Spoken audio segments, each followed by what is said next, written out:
Bonjour à tous et bienvenue pour ce podcast numéro 51. J'espère que vous avez bien profité du podcast 50 qui était un petit peu un changement pour fêter le 50e numéro. Nous voilà avec un podcast de l'été avec deux invités, non pas pour le prix d'un parce qu'ils valent bien chacun leur prix. En revanche, en ce qui concerne les podcasteurs, on peut dire qu'on est un tout petit peu moins nombreux puisque Gilles Hossein n'est pas là, que Giggs n'est pas là, que Mervyn Tonnel n'est toujours pas là, mais ça, malheureusement, vous vous êtes habitués, et que en plus, cette fois, notre nouvelle recrue, Alessia, la pauvre est victime d'une totale extinction de voix. Donc, on s'est dit que c'était peut-être pas la peine de la faire venir pour mimer des choses. En revanche, est bien présent, fidèle au poste, Akelabès, bonjour. Salut. Nos invités, je vous les présenterai après les news, mais ils peuvent dès à présent nous dire bonjour. Bonjour à tous. Bonjour à toutes et à tous. Alors, commençons par quelques brèves en ce qui concerne les tristes nouvelles, Aka. Bah oui, on a à nouveau un décès. Donc après Terry Pratchett il y a quelques mois, on a maintenant Sir Christopher Lee qui est décédé très récemment. Donc bon, pour le coup, à un âge respectable, 93 ans, ça commence à être quand même honnête. Non, pas pour un vampire, je suis désolée. Mais c'est vrai, à part pour un vampire ou pour un Istari, pour le commun des mortels, c'est pas si mal. Donc il nous manquera certainement, mais... Alors, parlons maintenant des nominations du prix Elbakin.net 2015 qui seront disponibles sur vos écrans au moment où vous écouterez ce podcast. On a essayé de vous faire une sélection originale et un peu osée sur certains titres, et on espère que vous suivrez les délibérations. Non, les délibérations, ça c'est pas possible, c'est en plein cours et ça va rester entre nous. Mais en tout cas que l'annonce des prix sera une bonne surprise pour tous. Et puis on va parler d'une adaptation télévisuelle qui ne contient pas de dragon pour changer un peu. Pas de dragon mais des magiciens, puisque c'est Jonathan Strange and Mr. Noel, donc la série de la BBC. Donc juste pour vous rappeler que la série est décortiquée sur le site par Zakat Nat chaque semaine, chaque épisode. Donc venez voir, venez en discuter sur le forum. Donc une adaptation d'un livre qui défonce, j'en dis pas plus, regardez-la. Et surtout pas de spoiler, comme partout. Alors, attaquons notre débat du mois, et le sujet est un sujet vaste, c'est pour ça que nous avons choisi deux invités qui s'y connaissent pour parler de l'Uchronie. Alors, quand on essaie de tracer les lignes qui séparent les genres de l'imaginaire, il est un sous-genre un peu particulier qui réussit l'exploit de réaliser une quasi-parfaite transversalité entre fantasy, SF, fantastique. L'Uchronie semble pouvoir s'installer dans tous les genres un peu sans difficulté. Mais peut-être que cette vision du genre n'est qu'une illusion, et pour nous assurer de vous proposer une présentation documentée, nous avons donc invité les deux auteurs du guide de l'Uchronie qui est paru chez ActuSF en 2015. Alors, bienvenue à nos deux invités, Karine Goblet. Bonjour. Et Bertrand Campès. Bonjour. Alors, commençons par apprendre à vous connaître un tout petit peu mieux. Karine, Bertrand, quels sont vos parcours respectifs et comment on en arrive à se mettre à deux pour rédiger ce petit guide de l'Uchronie? Commençons par Karine. Quel est ton parcours de fan de SF ou de fan de fantasy, de fan de livres peut-être tout simplement? Déjà, ouais, de fan de livres au départ. Lectrice de SF depuis la fac, où je suis tombée dans une bibliothèque, une médiathèque à Villeneuve d'Ascq, dont une des bibliothécaires d'ailleurs est membre d'Elbakin. Et un grand fonds de SF, donc un fonds dans lequel on pouvait piocher à loisir. Et à partir de là, je n'ai plus lu pratiquement que de la SF. Et en 2001, je suis tombée sur La part de l'autre d'Éric Emmanuel Schmitt, qui est une uchronie. Et à l'époque, je n'avais pas cette idée de l'étiquette uchronie. Mais j'ai adoré. Et quand j'ai compris ce que c'était, bien des années plus tard, j'ai remis le pied dans l'uchronie, la main dans l'uchronie, le cerveau dans l'uchronie, et j'ai dévoré des uchronies. Au fur et à mesure, donc j'avais aussi, et j'ai toujours un blog qui est consacré à la science-fiction. Sur ce blog, j'ai organisé un challenge autour de l'uchronie, et c'est comme ça que j'ai fait la connaissance de Bertrand. Ok. Parlons du parcours de Bertrand et après on parlera de ce qui se passe après votre rencontre. Eh bien, fan de livres, moi c'est pas réellement une bibliothèque, c'est la maison familiale. J'ai une maman qui était prof d'histoire géo, elle est à la retraite, et un papa qui travaillait pour le CRE et RATP. Et donc on a eu une maison, un pavillon de banlieue, rempli de bouquins, j'allais dire, de la cave jusqu'au grenier. Ça aide à s'y mettre. Oui, des livres historiques, des livres de SF. J'ai dévoré quand j'étais au collège des Fleuves Nord Anticipation, d'autant plus que théoriquement, je n'avais pas le droit. J'ai fait ça aussi, moi. Et oui, ça aide beaucoup. Quand... Non, mais tu pourras les lire plus tard. Oui. J'ai fait ça avec les Strange, j'avais pas le droit. Et l'Uchronie, ça a été un peu comme Karine, un peu par à-coup. J'en ai lu sans savoir ce que c'était. Moi, la première grande découverte, ça a été Faverland, découverte dans une petite librairie au fin fond de la Creuse. Et en 99, moi je suis tombé sur l'essai d'Éric Henriet quand j'étais en licence d'histoire, donc l'histoire revisitée au panorama de l'Uchronie sous toutes ses formes. Et depuis, même chose, je suis complètement tombé dedans. J'ai travaillé pour des sites, j'ai fait des chroniques, des interviews, j'ai rencontré plein de gens, et à un moment, il y a eu effectivement un prix qui s'est monté en 2011 autour du site ActuSF pour l'Uchronie. Et c'est là où j'ai demandé à Karine si ça lui disait de nous rejoindre. D'accord. Alors, donc la genèse, la voilà, on y arrive. La genèse, d'ailleurs, je dis toujours genèse. Quel est le soutien d'ActuSF par rapport à ce guide, justement parlons de la concurrence. Le soutien d'ActuSF. En fait, quand on a eu l'idée d'écrire ce guide, on a voulu le présenter à ActuSF. Parce que ça s'inscrivait pleinement dans sa ligne éditoriale sur les essais et guides de vulgarisation, en fait. Donc ça nous paraissait totalement naturel. Le fait qu'effectivement le prix ActuSF de l'Uchronie, on faisait partie du jeu, on avait un contact avec l'éditeur, ça a grandement facilité les choses. En termes d'édition, on est allé le voir en disant « Tiens, on a un projet, et est-ce que ça t'intéresse ?» Et il a dit « Oh, oui », tout simplement. Ok. Et comment est-ce qu'on se lance dans la rédaction d'un guide ? Est-ce qu'on travaille sur beaucoup de documents ? Comment on élimine des titres ? Si on en élimine, est-ce qu'on se considère comme j'allais dire, est-ce qu'on inclut tout ? Est-ce qu'on sait qu'on passe à côté de certaines choses ? On fait des choix, des sacrifices compliqués ? On fait des choix, on fait des sacrifices. Ce qu'on a essayé de faire avec Bertrand sur ce guide, c'est de donner un panorama, pas exhaustif, mais diversifié. C'est-à-dire d'aller chercher des œuvres dans tous les genres. On parlait tout à l'heure de transversalité. Effectivement, on va chercher des œuvres de fantasy, on va chercher des œuvres fantastiques, où l'Uchronie est présente, et on a une variété qui est bien plus grande que quand on reste sur l'Uchronie pure, dure, dans les canons du genre.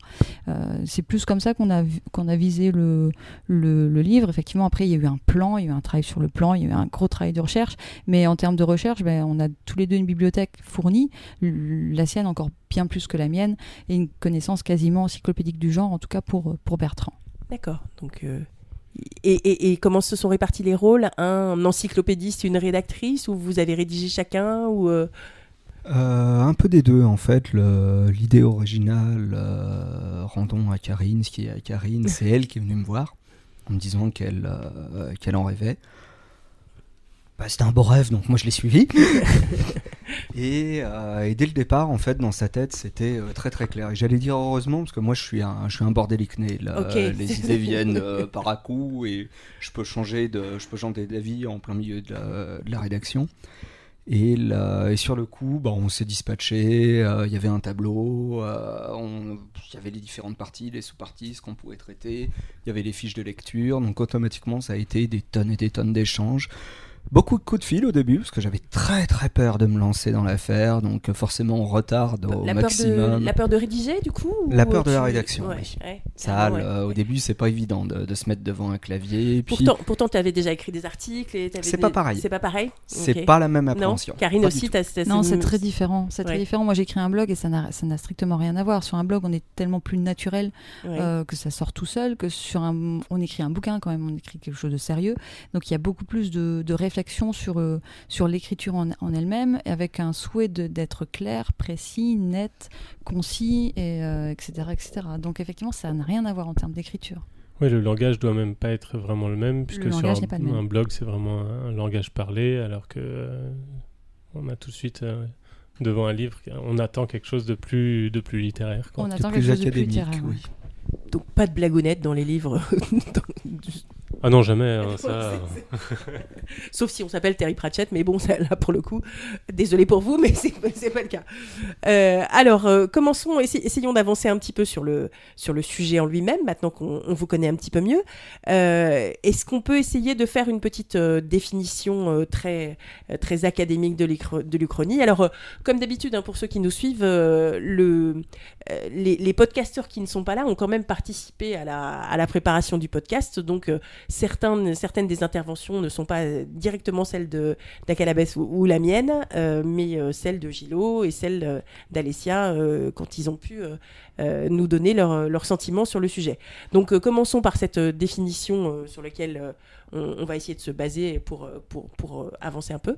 Oui, donc c'est la définition qui est sur le site, et pour se citer nos sources, c'est la définition du Larousse.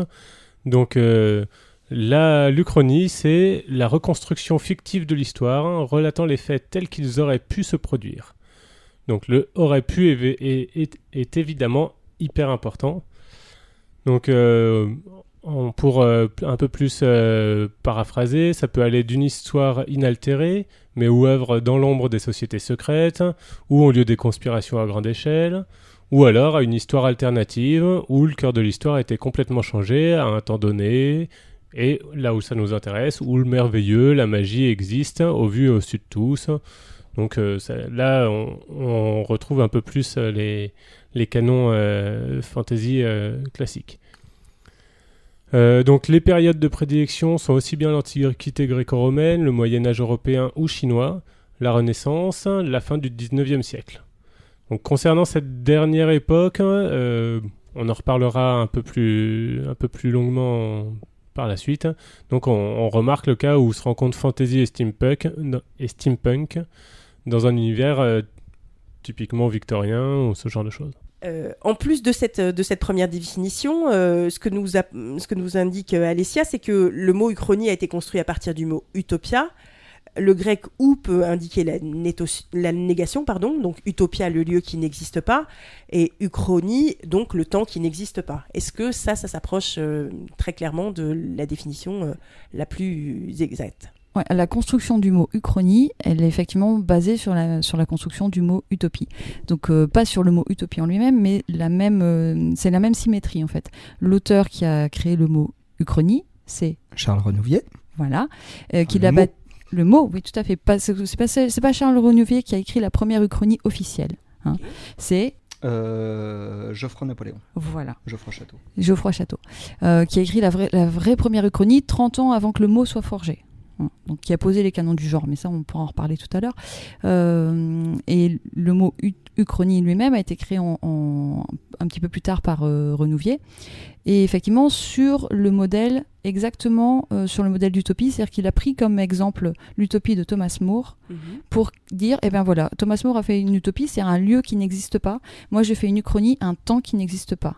Un temps qui aurait pu exister. Le sous-titre est assez explicite de son œuvre, vu que c'est uchronie ou histoire. Théoriquement, c'est l'histoire qui n'est pas arrivée, mais qui aurait pu survenir. D'accord, on en revient à ce aurait pu dont on parlait au départ. Oui, j'allais dire, maintenant le problème c'est qu'on trouve aussi des aurait dû chez certains.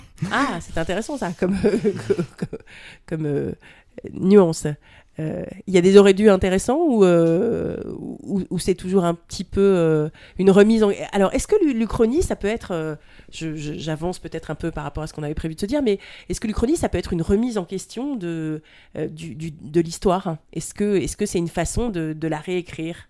Oui, il y a... clairement, de toute façon, je dirais, il y a 3 principes. Bon, et si à la fin je vous en donne que 2, c'est que j'ai oublié le 3e. Le premier principe, c'est l'Uchronie. À l'origine, c'est vraiment basé sur la notion de regret. On regrette que l'histoire se soit déroulée d'une certaine façon et on a envie de la changer. La première Uchronie au monde fait gagner Napoléon, à tel point que celui-ci conquiert la totalité du monde connu. Okay. Donc on tombe sur cette notion de regret. Le regret peut... Parce que c'est écrit par un napoléonien, donc. Même pas. Non ? Quand on y regarde, c'est assez compliqué. L'œuvre est très très intéressante en soi, parce qu'il y a à la fois, je dirais, c'est une ode, littéralement, au génie militaire et politique de Napoléon, mais c'est en même temps un pamphlet contre la société qu'il était en train de mettre en place. Pour lui, ça préfigurait les dictatures du XXe siècle. Et du coup, c'est un regret, mais ça peut être aussi peut-être un regret narratif, quoi.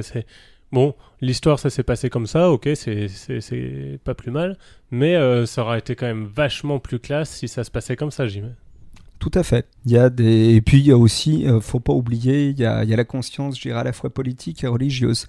Dans mes souvenirs, Louis Geoffroy Château se posait énormément de questions, et je crois que c'est pareil pour l'Uchronie, pour Charles Renouvier, par rapport au christianisme et au fait que l'histoire devait advenir comme ça parce que c'était comme ça, et puis vous n'allez pas à vous poser plus de questions, sinon ça sera le 4e cercle de l'enfer. Ok. Donc ça peut être une... On aurait aimé que ça se passe comme ça, mais on reste quand même critique sur ce qu'on a vu se dérouler. Oui. Ok. Maintenant, la deuxième partie qui est la pire, c'est le regret, je dirais, que je qualifierais de nostalgique nauséabond. Oui. RNN. C'était un peu l'objectif de ma question au départ. C'est est-ce que quand on revisite l'histoire en appelant certaines choses des détails, est-ce qu'on est un uchroniste ou est-ce qu'on est un révisionniste, quoi, tout simplement. On est un révisionniste. L'Uchronie, la base de l'Uchronie, c'est une base historique. Donc effectivement, l'histoire s'est déroulée telle qu'elle et on sait qu'elle s'est déroulée de cette façon-là et qu'on ne peut pas la changer. Donc l'Uchronie va utiliser des connaissances historiques reconnues et fondées et va triturer l'histoire en disant ça aurait pu être comme ça, mais n'a pas pour but de réécrire l'histoire en disant ça s'est passé comme ça. Oui, le révisionnisme, juste mal informé. Ouais, voilà, ça. le révisionnisme, le négationnisme, on prend les mêmes sources, on les nie, on les déforme, on les retire, on les oublie complètement pour réécrire l'histoire telle qu'on voudrait qu'elle soit. Mais on dit c'est la vérité. Okay. L'histoire s'est passée comme ça. Donc les chambres à gaz sont un détail de l'histoire, c'est pas de l'Uchronie. C'est du négationnisme, c'est du mensonge. Voilà. Okay. Elles n'ont jamais été un détail de l'histoire. Par contre, on peut très bien imaginer une Uchronie dans laquelle on assassine Hitler et il n'y a pas de chambre à gaz. Okay. Voilà. Mais on sait bien que c'est de l'ordre de la fiction. Okay. Ou alors on tombe sur une des, pour moi ce qui reste une des Uchronies les plus fortes qui soit, vu que tout tourne autour de l'Holocauste, c'est Faverland. Faverland, les nazis ont gagné la guerre, et toute l'Uchronie, c'est de montrer comment est traité l'Holocauste dans un monde où c'est l'Allemagne nazie qui a gagné la guerre, où c'est resté finalement l'un des secrets les mieux gardés du régime en place. Oui. Est-ce que du coup, un livre comme celui de Christopher Priest, La Séparation, c'est pas plus fort que Fatherland dans cette façon de voir les choses puisque dans le livre il y a deux jumeaux et on voit l'histoire de deux façons. Est-ce que c'est pas une façon plus uchronique que l'autre? Alors le problème avec le livre de Priest, c'est que pour moi, on rentre dans le vif du sujet tout de suite. Pour ceux qui ne l'ont pas lu, dommage. Mais dickien que réellement uchronique. Enfin, il joue à la fois avec l'Uchronie et les mondes parallèles. Oui, c'est ça. Vu si on y regarde bien, pour situer aux gens, et puis là, après, je vais tomber sur les méga spoilers. Au début, tout commence, c'est un historien qui vient présenter son bouquin dans une petite librairie au fin fond de l'Angleterre. Et on comprend en fait que l'histoire a été complètement différente, que dans son monde, parce qu'on pige au bout d'un moment que c'est un autre monde, l'Angleterre a signé une paix séparée avec l'Allemagne nazie suite à la réussite de la mission de Rudolf Hess. Ensuite, on tombe sur deux jumeaux qui vont aller donc faire joujou, c'est le cas de le dire, aux Jeux Olympiques de Berlin en 1936. Et où chacun va vivre, va nous raconter finalement l'histoire vue de son point de vue. Le premier jumeau va permettre, dans neutralité pour ainsi dire, d'empêcher la réussite de cette mission. C'est-à-dire il va émettre des doutes sur la légalité de Hess, sur le fait que celui-ci représente le Troisième Reich, voire même émettre carrément des doutes sur est-ce que c'est réellement Hess qui nous a envoyés. Pas un doppelganger, un sosie, comme le faisait, comme ça arrivait souvent dans les régimes dictatoriaux. Hitler avait toute une série de doubles pour empêcher justement que le premier se fasse assassiner et que tout le régime s'effondre. Staline avait lui-même un double qui était un ancien acteur qui lui ressemblait, j'allais dire en plus beau, parce que Staline avait le visage constellé par la petite vérole qu'il avait eue et en était resté physiquement marqué. Et ça continue aussi, que ce soit au niveau de Fidel Castro, au niveau de la Corée du Nord, et ainsi de suite. Donc, paf, là on tombe sur cette réalité-là. Et dans l'autre, et c'est à la fin où on comprend que c'est une espèce de rêve, la mission réussit et on tombe finalement sur une Seconde Guerre mondiale qui reste complètement européenne, où il y aura la création, pour ainsi dire, une déportation du peuple juif au niveau de Madagascar, tel que l'imaginait l'Allemagne nazie à ses tout débuts. Alors ça, c'était vraiment un plan qui était à peine posé sur le papier, histoire d'eux, et ainsi de suite. Mais au final, quand on finit le bouquin, on en arrive à se dire que Priest, un peu à son habitude, joue justement avec différents niveaux de conscience, différents niveaux de réalité. L'Uchronie en tant que telle, je pense, ne l'intéressait pas plus que ça. C'était juste pour montrer les différentes perceptions que des êtres humains peuvent avoir face à un événement similaire. Du coup, alors tu disais que si tu en disais que 2, c'est que tu avais oublié la 3e, là tu en avais dit qu'une. Donc, quels sont les autres ? J'en ai dit 2. T'en as dit 2 ? Ah mince, j'en ai compris qu'une alors. La 2e, c'était justement les uchronies négationnistes ou réductionnistes qui existent. La 3e, c'est justement le Haut-Rédu. Le Haut-Rédu, c'est un cheminement qui peut se faire sur le long terme. Moi, celui qui me vient naturellement à l'esprit, c'est le cas de 1940 et si la France avait continué la guerre, qui à l'origine... Une discussion qui a commencé sur un forum est devenue un site internet, puis un livre publié chez Talandier, et sera au mois de septembre une BD publiée chez Soleil avec Jean-Pierre Pécaud au scénariste. Chez Soleil, au cas uchronique où ils continuent à vivre Vu qu'ils ont été rachetés par Delcourt, ça va. Non, ça va pas très bien. Non. Ça va pas très bien. Les nouvelles sont pas très bonnes. Mais bon, espérons que quand même pour cette BD, ils se feront englober par Delcourt, et puis voilà. J'espère pour eux. Alors justement, pour continuer sur le point vocabulaire, question d'Alessia à nouveau, est-ce qu'il existe une différence entre uchronie et le terme anglo-saxon qui est alternate history ? Est-ce que c'est une différence de perception ou tout simplement une différence de terme entre le monde francophone et le monde anglophone ? Karine ? C'est plus une différence de termes anglais-français qu'autre chose. Uchronie, c'est un mot français forgé par Charles Renouvier. Et Alternate History, c'est l'équivalent en termes de notions, mais effectivement avec des mots anglais. Donc on va utiliser dans le monde anglophone Alternate History, mais on ne va pas utiliser Uchronia. Ça n'existe tout simplement pas. D'accord, ok. On a un mot rien qu'à nous. Ce qui est rigolo, c'est qu'il y a une petite nuance très littérale, c'est que dans le terme anglais, il y a vraiment la notion d'histoire, alors que dans le terme français, il n'y a que la notion de temps. Oui. Et du coup, je trouve qu'il y a cette petite notion qui est un peu intéressante, parce que ça pourrait... dans le terme français, ça pourrait suggérer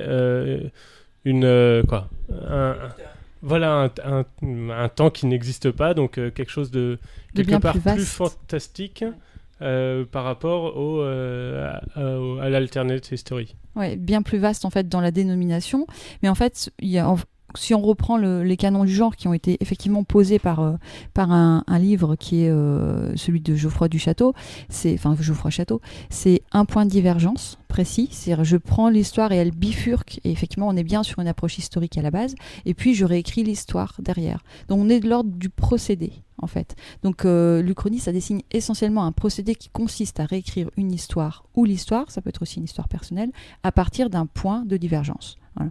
Et donc ça peut nous ouvrir aussi des portes bien plus larges parce qu'on peut situer le regard très proche du point de divergence. Par exemple, on réécrit la Seconde Guerre mondiale, en l'occurrence c'est ce qui se passe dans 1940 et si la France avait continué la guerre. On va se positionner très très très très loin. Et on va prendre un point de divergence, par exemple, dans l'Antiquité, et on va se positionner au XXIVe siècle. Et voilà. Donc, effectivement, c'est beaucoup, beaucoup, beaucoup plus large. Ouais, qu'est-ce qui se serait arrivé si la Pangée ne s'était jamais séparée et avait formé les continents ? Par exemple. Alors, là où c'est marrant, justement, c'est que derrière les termes, il y a aussi une différence de conception. Nous, on est plus ancrés, je dirais, par rapport à l'histoire, effectivement. Les Américains, on s'en est rendu compte quand on allait poser quelques questions à Robert Silverberg ou à d'autres auteurs anglo-saxons.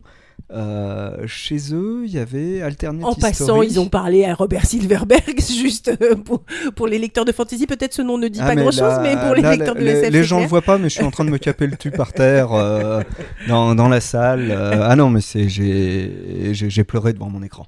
Ok. Et j'ai saisi mon chat, qui n'en demandait pas tant. Donc, les auteurs américains, eux pardon. ont une approche beaucoup plus science-fictive. Par exemple, Silverberg nous a balancé l'équivalent d'une bombe atomique en nous déclarant, quand on lui a dit, pour vous, qu'est-ce que c'est que l'Uchronie ? Ça a été, c'est un sous-genre de la science-fiction qui lui-même est un sous-genre de la fantasy. Ok, bravo, j'adore Silverberg. Bon, là, on a juste ramassé notre mâchoire. mais effectivement, c'est là où c'est rigolo. Par exemple, quand on posait la question à des auteurs de SF français ou autres, ouais, machin, bidule, que pensez-vous de l'Uchronie ? Ah, je me souviens de la première Uchronie qui m'a marqué, Le Maître du Haut-Château de Philippe Cadic. Bon, déjà, systématiquement, un bouquin américain. Oui. Et quand on arrive, au contraire, chez des auteurs de SF anglo-saxons, première Uchronie qui les a marqués, ils nous ont quasiment tous cité La Patrouille du Temps de Poul Anderson, Ah, dingue. qui implique voyage dans le temps, enfin Ouais. là où pour le coup c'est vraiment de la science-fiction pure et Ouais. dure. Donc il y a une approche beaucoup plus large.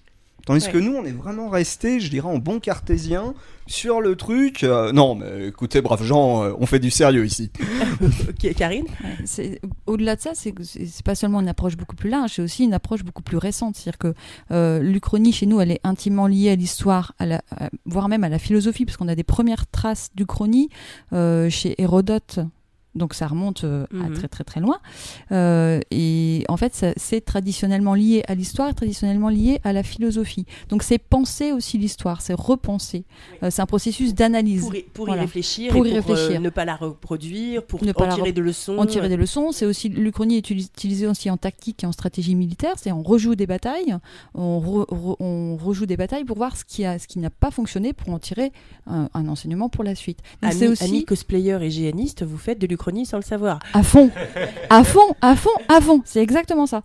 C'est pour ça que ça me fait bien rire quand on les voit en reconstitution historique en disant non, c'est sérieux de la reconstitution historique, mais non, mais c'est du jeu de rôle grandeur nature, c'est tout. C'est juste que vous suivez le scénario, ça s'arrête là. C'est ça, 2 jours après le bicentenaire de Waterloo, c'est tout à fait dans les news. Là. Souvenez-vous de cet épisode de South Park où les sudistes gagnent la guerre de sécession et décident de foncer sur la Maison Blanche, et où je crois que ça se termine avec le président américain qui reconnaît officiellement en signant un truc, la victoire du Sud. Enfin, ça part totalement en live, c'était assez Alors là rigolo. aussi, pour rester dans l'actualité, on n'est pas très sûr qu'ils aient pas quand même un petit peu gagné, mais malheureusement, c'est ma vision pessimiste du monde. Oui, pardon, Donc, Karine. ce qui fait que l'Uchronie, chez nous, c'est quelque chose de sérieux. Alors, sérieux, mais pas forcément bien vu par les historiens. Donc, vu comme du divertissement pour historiens et par les historiens. Tandis qu'aux États-Unis, ça a été pris, le procédé uchronique, donc qui consiste à réécrire l'histoire, a été pris en main par les auteurs de SF parce qu'ils ont vu des possibilités infinies, et ils l'ont effectivement utilisé par le biais du voyage dans le temps qui crée des uchronies, par le biais des boucles temporelles, ou voire par des réécritures totales de l'histoire.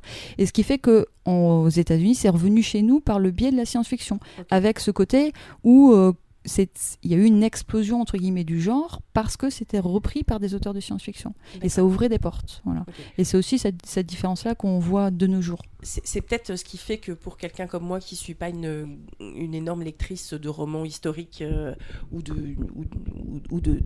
d'essais historiques, j'ai eu beaucoup de mal avec le Tancred d'Hugo Bellagamba, par exemple, parce que pour moi, c'est typiquement un livre d'histoire, enfin c'est un livre d'histoire bien plus qu'une uchronie. C'est une façon de raconter l'histoire, oui. C'est pas un opéra ?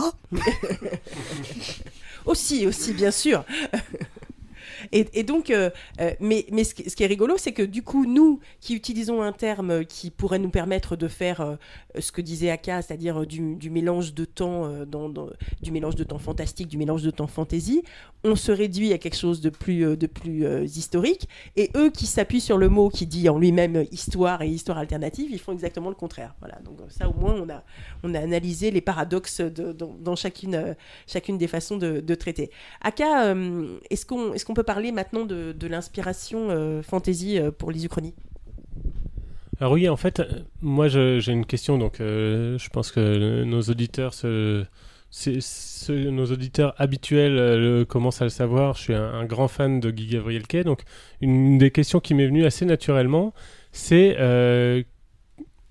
est-ce que la fantasy dont l'inspiration est très clairement historique, donc dans le cas de Guy Gabriel Kay, on voit une inspiration forte de l'Espagne de la Reconquista, des Vikings, de Byzance, donc il y a énormément de choses, mais l'action est replacé complètement dans un nouveau monde. Donc c'est plus de l'histoire puisque c'est dans un monde imaginaire avec des religions imaginaires mais qui ont quand même d'énormément des points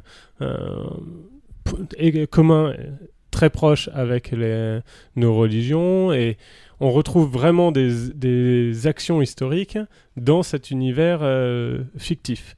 Donc, à quel point ce type de roman se rapproche de l'Uchronie, ou alors c'est de la fantaisie inspirée de l'histoire, et puis voilà, pas plus que une médiévale fantasy finalement, pas plus que le Trône de Fer, quoi.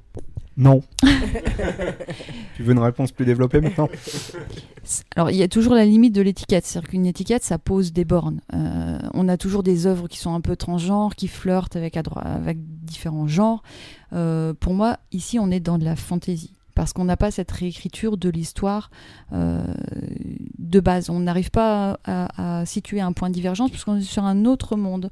Et même s'il y a des similitudes, c'est-à-dire on reconnaît certaines choses, ça n'est pas de l'Uchronie. Si on reprend le Trône de Fer, il faut qu'on revoie. Alors l'histoire, c'est voilà, la guerre des deux roses, donc c'est une ou les rois maudits, c'est des transpositions et ça se joue sur les mêmes thèmes, je veux dire même les mêmes mythes, les mêmes histoires qui sont universelles et séculaires depuis. Voilà, on va retrouver ça dans Shakespeare aussi, d'une certaine façon.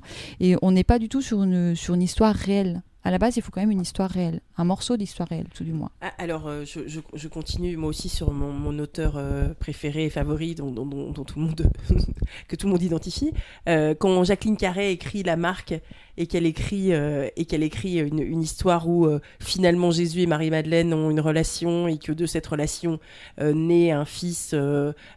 Alors même si là, pour le coup, on est complètement dans de la fantaisie puisque son fils est issu de la terre, c'est un être divin qui monte et qui descend au paradis. C'est Groot. Qui dit un peu qui discute directement avec Dieu et qui lui dit non mais merci, moi je vais rester sur terre parce que c'est vachement sympa. Voilà, est-ce que on est sur ce point? Alors en partant du principe qu'on admet que l'histoire de la Bible est une vraie histoire. Parce qu'on pourrait très bien se dire que les darwinistes se disent en fait les chrétiens sont juste des uchronistes qui n'ont rien compris au principe de l'évolution et réécrivent tout à partir d'un point zéro. Ça serait rigolo ça d'ailleurs. Donc là on a effectivement le point de divergence par rapport à l'histoire, on va dire l'histoire officielle, donc la Bible, en considérant que c'est une histoire, que c'est de l'histoire. Seulement on n'a pas la réécriture du reste de l'histoire qui va avec. On est plus dans le cadre de l'histoire secrète, c'est-à-dire qu'on nous cache un événement qui a pas forcément un impact sur le déroulement de l'histoire, mais pour lequel il y a des intrigues qui viennent se raccrocher. En l'occurrence, ça modifie complètement. Ça modifie tout. Oui. Cet être divin qui est entre la terre et devient la déité principale de la terre d'ange, qui est une France alternative. Oui, Aka. Mais justement, moi, ce qui me dérange, donc là, je reviens un peu pareil sur Guy Gabriel Kay, c'est que finalement, l'univers est du coup complètement différent. C'est plus la Terre d'Ange n'est pas la France. C'est même si ça ressemble. Finalement, à part la géographie, il n'y a plus grand-chose qui est de véritablement semblable. Oui, mais si on va par là, si l'Allemagne gagne la guerre et que toute la France s'appelle la Germanie, on n'est plus non plus dans ce qui se passe. Enfin, tu vois, on peut pas. Si tu changes un point de. Elle l'a gagné là. Non, on parle pas de foot, juste Bertrand. Ah, non, moi je parlais d'un point de vue politique. On va tous en Allemagne pour leur dire oui, on va faire des choses.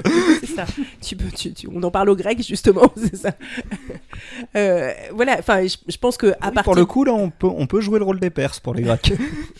Et les sauver ou les finir? Non, comme dans le film 300 où j'ai jamais autant ri. Moi aussi, je vais être un demi-dieu de 2,50 m avec des gens qui me portent et proposer à Léonidas de devenir le petit roi pouilleux d'une quelconque province qui doit naturellement se soumettre. Non, par contre, pour rebondir sur tout ce que vous disiez, alors Guy Gabriel Kay, ok. Jacqueline Carré, ok. Alors moi je suis un grand fan de Poul Anderson, donc on va tous être faits pour s'entendre. Poul Anderson à un moment a fait ce qu'on peut qualifier des uchronies qui sont sortis chez nous chez Pocket, qu'on a improprement mis dans un truc qu'on a baptisé les univers livres. Tout simplement en fait ce sont des mondes où des auteurs sont devenus en quelque sorte des historiens. Il y en a un qui s'appelle Tempête d'une nuit d'été, qui se situe dans un monde où en fait Shakespeare est le grand historien. Ok. Donc toutes les pièces de Shakespeare ont réellement existé, et il s'est basé là-dessus. C'est une œuvre qu'on considère même comme du proto-steampunk, parce que ça se situe pendant la guerre civile, et c'est l'un des tenants, j'allais dire un noble, qui a soutenu le roi, qui va vivre une grande aventure. Alors là, c'est pareil, on tombe sur les dieux, on tombe sur Oberon, la totale. Tant qu'à vivre dans un monde shakespearien, autant rencontrer les grandes figures.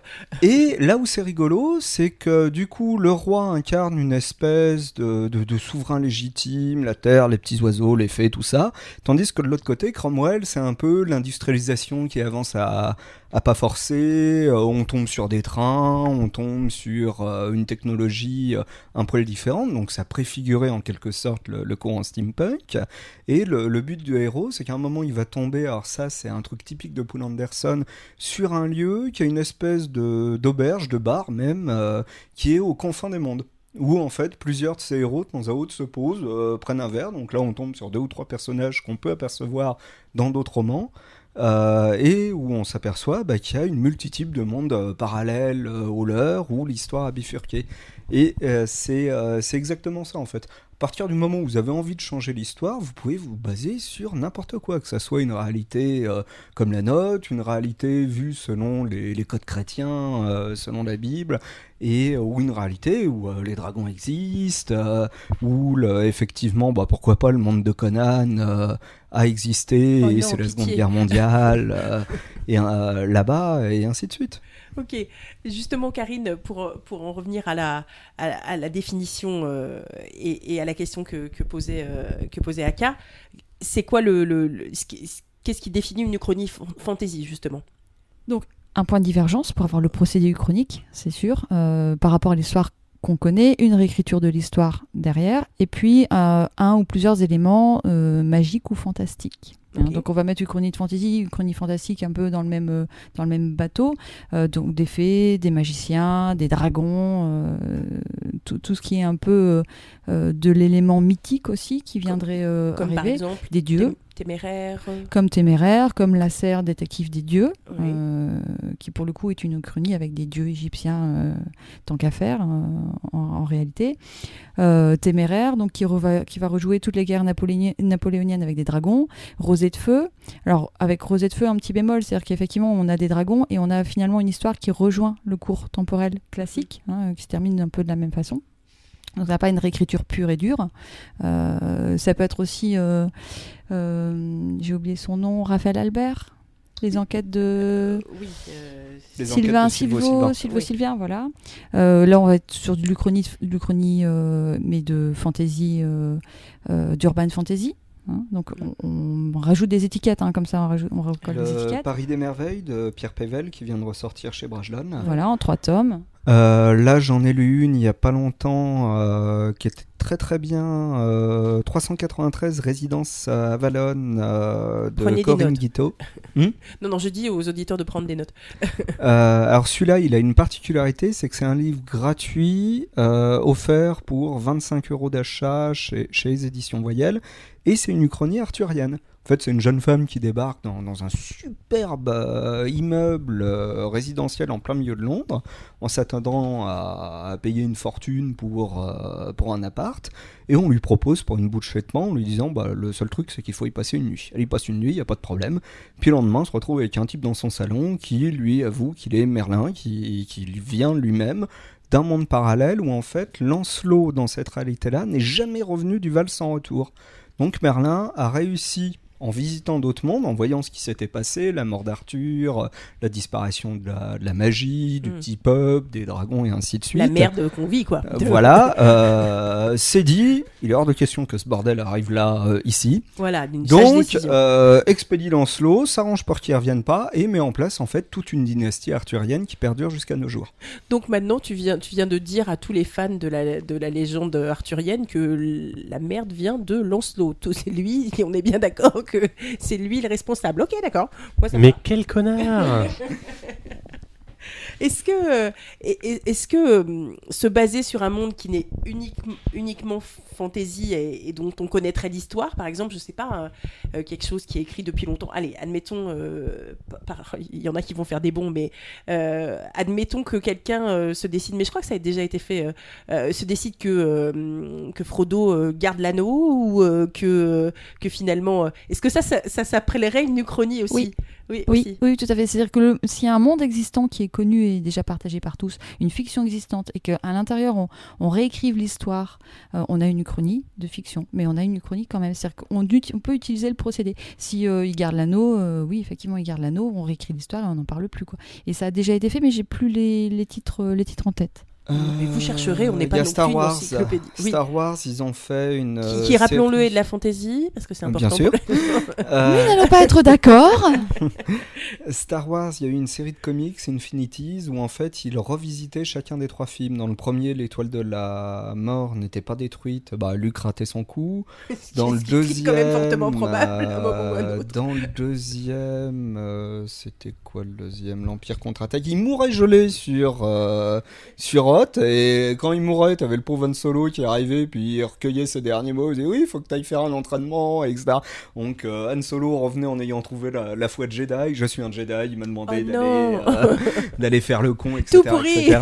Ah, sinon, là où c'était à mourir de rire, c'est qu'on avait le pauvre Seigneur Vador qui débarquait et qui, du coup, détruisait tout sur son passage parce qu'il ne voulait pas croire que son futur disciple et accessoirement son fils soit mort. Ça, c'était le drame de sa vie. Le rageux, quoi. Et ils en avaient fait un pour le 3e, je crois que la mission de sauvetage chez Jabba the Hutt échouait. Ok. Donc c'était assez rigolo. Sinon, il y avait un autre truc, mais là on tombe vraiment à la frontière. Tu me diras, c'est un bel hommage pour un auteur. Joël Champetier, auteur canadien qui nous a quittés il y a pas longtemps. J'ai retrouvé ça dans ma bibliothèque. Les sources de la magie. En fait, c'est un bouquin de fantasy, tout ce qu'il y a de plus normal, avec un héros magicien qui voit débarquer du jour au lendemain une jeune fille. On est vraiment dans un cadre de fantasy, et sur la fin, on a droit à un joli cliffhanger où il y a possibilité de modifier l'histoire. En fait, il joue vraiment avec le côté chronique en montrant que vous pouvez voyager dans le temps et changer tel événement à tel moment. Et il montre justement tous les points de divergence propres à tous les personnages qu'on a croisés dans le roman. Disant, tiens, à tel moment, machin aurait pu faire ça, et puis ça aurait débouché sur ça, et ainsi de suite. Ouais. Mais est-ce que quand on aborde la question du voyage dans le temps et de la modification d'un événement, on ne prend pas le risque de s'éloigner vraiment de l'Uchronie et de s'éloigner vraiment du genre, parce que le moindre, sur le principe de l'aile de papillon, quoi, est-ce que le moindre mouvement dans l'histoire, est-ce que le moindre changement d'un détail n'est pas comme dans, ça a été abordé dans plein de sujets, et je ne parlerai pas de Retour vers le futur, mais est-ce que c'est pas le risque uchronique est-ce que ça complexifie pas la construction, justement, du fait que un changement en fait induit tellement de modifications, y compris dans les détails, que on peut pas forcément, il y a des choses qui tiennent pas forcément la route. Est-ce que c'est des choses que vous avez rencontrées ou... Alors, les historiens ont tendance à dire que l'Uchronie, ça ne peut pas exister. Une Uchronie réaliste, vraisemblable ne peut pas exister, parce que plus on s'éloigne du point de divergence, plus il faut imaginer de changements en cascade sur tous les domaines sociétaux, économiques, etc., culture. Donc effectivement, ça n'a rien de vraisemblable. Après, l'Uchronie, c'est aussi un procédé de fiction. C'est-à-dire qu'on peut très bien s'éloigner du point de divergence et puis partir dans tous les sens et faire œuvre d'imaginaire. Et c'est pour ça que ça fonctionne bien aussi en fantasy. C'est parce qu'on peut justement ne plus avoir de limites par rapport à ça. Ouais. Mais effectivement, ça ne peut pas être réaliste. Jacques Sapir, dans l'intro du premier tome de 1940, et si la France avait continué la guerre, Jacques Sapir est économiste, et c'est lui qui était, pour ainsi dire, l'une des premières têtes à penser derrière le processus de création de cet univers. Rien que l'intro, alors le bouquin est disponible en grand format chez Talendier et en poche. L'intro est très intéressante parce que, comme il le dit lui-même, on peut pas, au-delà de 6 mois, tout ce qu'on sait, c'est nos connaissances et voire même nos préjugés qui prédominent sur le reste. Il dit après, ça devient trop, ça devient le règne du plouf plouf, je décide que ça sera ça parce que finalement ça me plaît. Et pas voilà. Basé sur, déjà rien que lui-même, il nous l'avait dit une fois lors d'une table ronde, qu'au début, ils pensaient s'arrêter au bout de 6 mois, puis ensuite, vu qu'il y avait une communauté, que ça les intéressait, ils se disent pourquoi pas sur une année, puis ensuite de filer en aiguille. Alors c'est là où ça prend des proportions complètement dantesques. Ils se sont dit, tiens, on va refaire la guerre, et pour continuer à suivre le forum, il y en a qui sont allés jusqu'à une reconstruction historique jusqu'à nos jours, en modifiant un événement en 1940. Donc là, on tombe effectivement, on passe du aurait pu à aurait dû. Okay. On vit complètement finalement l'Uchronie avec tout ce que cela implique, c'est-à-dire qu'au final, vous en venez à être dégoûté de la réalité telle qu'elle est actuellement. Oui. Alors dans le genre, il y a le comics Watchmen qui est, du coup, il y a un événement déclencheur qui est la guerre froide ne s'est jamais terminée, et ça se passe un temps, je sais plus exactement combien de temps, 1986. Mais genre, ou 20 ans après l'élément déclencheur, et du coup l'univers est complètement différent. Pour le coup, il n'y a plus grand chose de commun avec notre univers. Moi, j'ai aussi envie de rajouter quelque chose, c'est qu'à un moment donné, il faut que l'événement qu'on modifie soit capable d'impacter la totalité de l'histoire. C'est-à-dire, autant on peut imaginer un grand impact si on assassine Hitler, par exemple, avant qu'il rentre en guerre, avant qu'il monte, enfin, qu'il conquiert le pouvoir, etc. On n'est pour autant pas sûr qu'il n'y ait pas quelqu'un qui aurait pris sa place et qui serait devenu le Hitler, et pour lequel on aurait eu exactement le même déroulé. C'est-à-dire que de manière très réaliste, on n'est pas capable à l'heure actuelle de dire tiens, cet événement-là, je le modifie, ça va me changer le cours de l'histoire. Ouais, c'est pas ad nominem, quoi. C'est pas ad nominem, ouais, tout à fait. Et il y a une théorie, enfin il y a des théories, et on a par exemple Chronique des années noires de Kim Stanley Robinson. Effectivement, on change les protagonistes, mais l'histoire se déroule non pas tout à fait telle qu'on la connaît, mais les grands événements existent. L'Amérique est découverte par les Chinois, d'être découverte par Christophe Colomb, mais en tout cas la marche globale de l'histoire fonctionne. Il y a 2 guerres mondiales aussi, même si ce ne sont pas tout à fait les mêmes. Il y a des guerres dans le Pacifique, etc. Donc il y a une théorie qui veut que l'histoire va quand même avoir lieu, même si on modifie quelques petites choses. Mais en tout cas, sur l'histoire mondiale, on va avoir cette évolution-là. Sur le principe du cycle historique. Sur le principe du cycle historique. Mais alors, il n'y a pas de libre arbitre et le destin est tout tracé et on ne peut plus rien modifier de l'histoire. Mais c'est terrible ce que tu nous dis là. Bertrand. 2 choses. Oui, là, ça se retrouve également par rapport à ce que disait Karine dans le bouquin de Paul-Jean Hérault, 1000 crabes, une énorme trilogie qui est parue chez un tout petit éditeur de SF, où il imagine en fait que Napoléon gagne en Russie, et au final les 2 guerres mondiales ont lieu entre une Europe qui s'étend de Brest à Vladivostok contre la Chine, qui va développer les théories nazies. Et le deuxième truc, pour rebondir sur Watchmen, alors, bon là je vais certainement me faire écharper après ça. Normal, ça nous arrive à tous. J'ai ma théorie. Là je suis en train de lire une monographie sur Philippe Cadic qui vient de sortir aux éditions ActuSF, où celui-ci, à un moment, j'en suis aux premiers articles, et Richard Camballo qui dirige finalement ça, révèle à un moment dans un article, par exemple, le maître du Haut-Château, qu'on cite nommément comme une uchronie fondatrice qui a marqué des tonnes et des tonnes de gens, dit sur le principe, l'uchronie en tant que telle, c'est pas ça qui intéresse Dick. Watchmen, je dirais, on rentre dans le même cas. C'est l'uchronie, je dirais, c'est un prétexte. Je pense qu'au bout d'un moment, ils se sont dit tant qu'à faire, je vais créer un monde différent du nôtre, pour simplement parce que c'est, je dirais pas c'est une solution de facilité, mais ça me permet de dire que c'est autre chose, que c'est un autre monde. Dans le cas de Watchmen, par exemple, théoriquement, tout le monde déjà s'écharpe pour savoir quel est le point de divergence.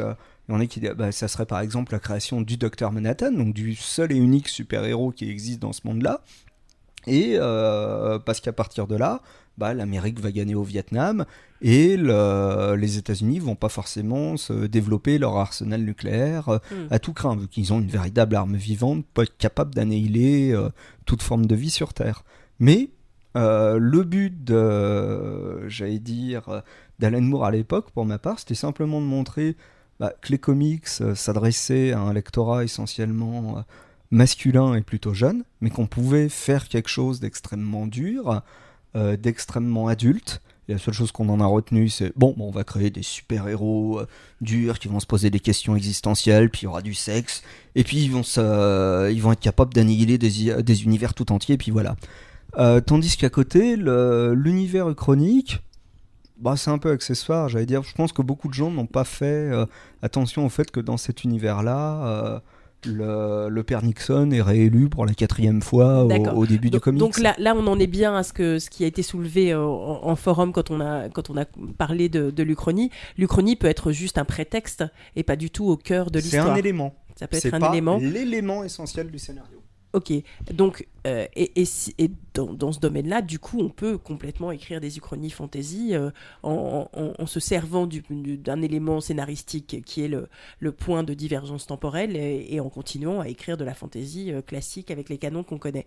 Est-ce que cela dit, alors je posais la question tout à l'heure sur le point de divergence par rapport à dans un univers fantastique connu, parce que je pensais au livre qui est sorti récemment de Nadia Coste qui s'appelle Le Premier, qui est une espèce de... Alors là, on n'est pas forcément dans l'écriture, mais dans l'Uchronie, mais dans la réécriture de légendes. Est-ce que la réécriture de légendes, pour vous, c'est des choses qui finissent par devenir presque uchroniques parce qu'on change le point de départ? Est-ce que le point de variance doit être un point d'histoire, un point de temporalité ou un point de fonctionnement? Parce que par exemple dans ce roman-là, elle décide que le mode de formation du vampire est différent de celui qu'on connaît habituellement.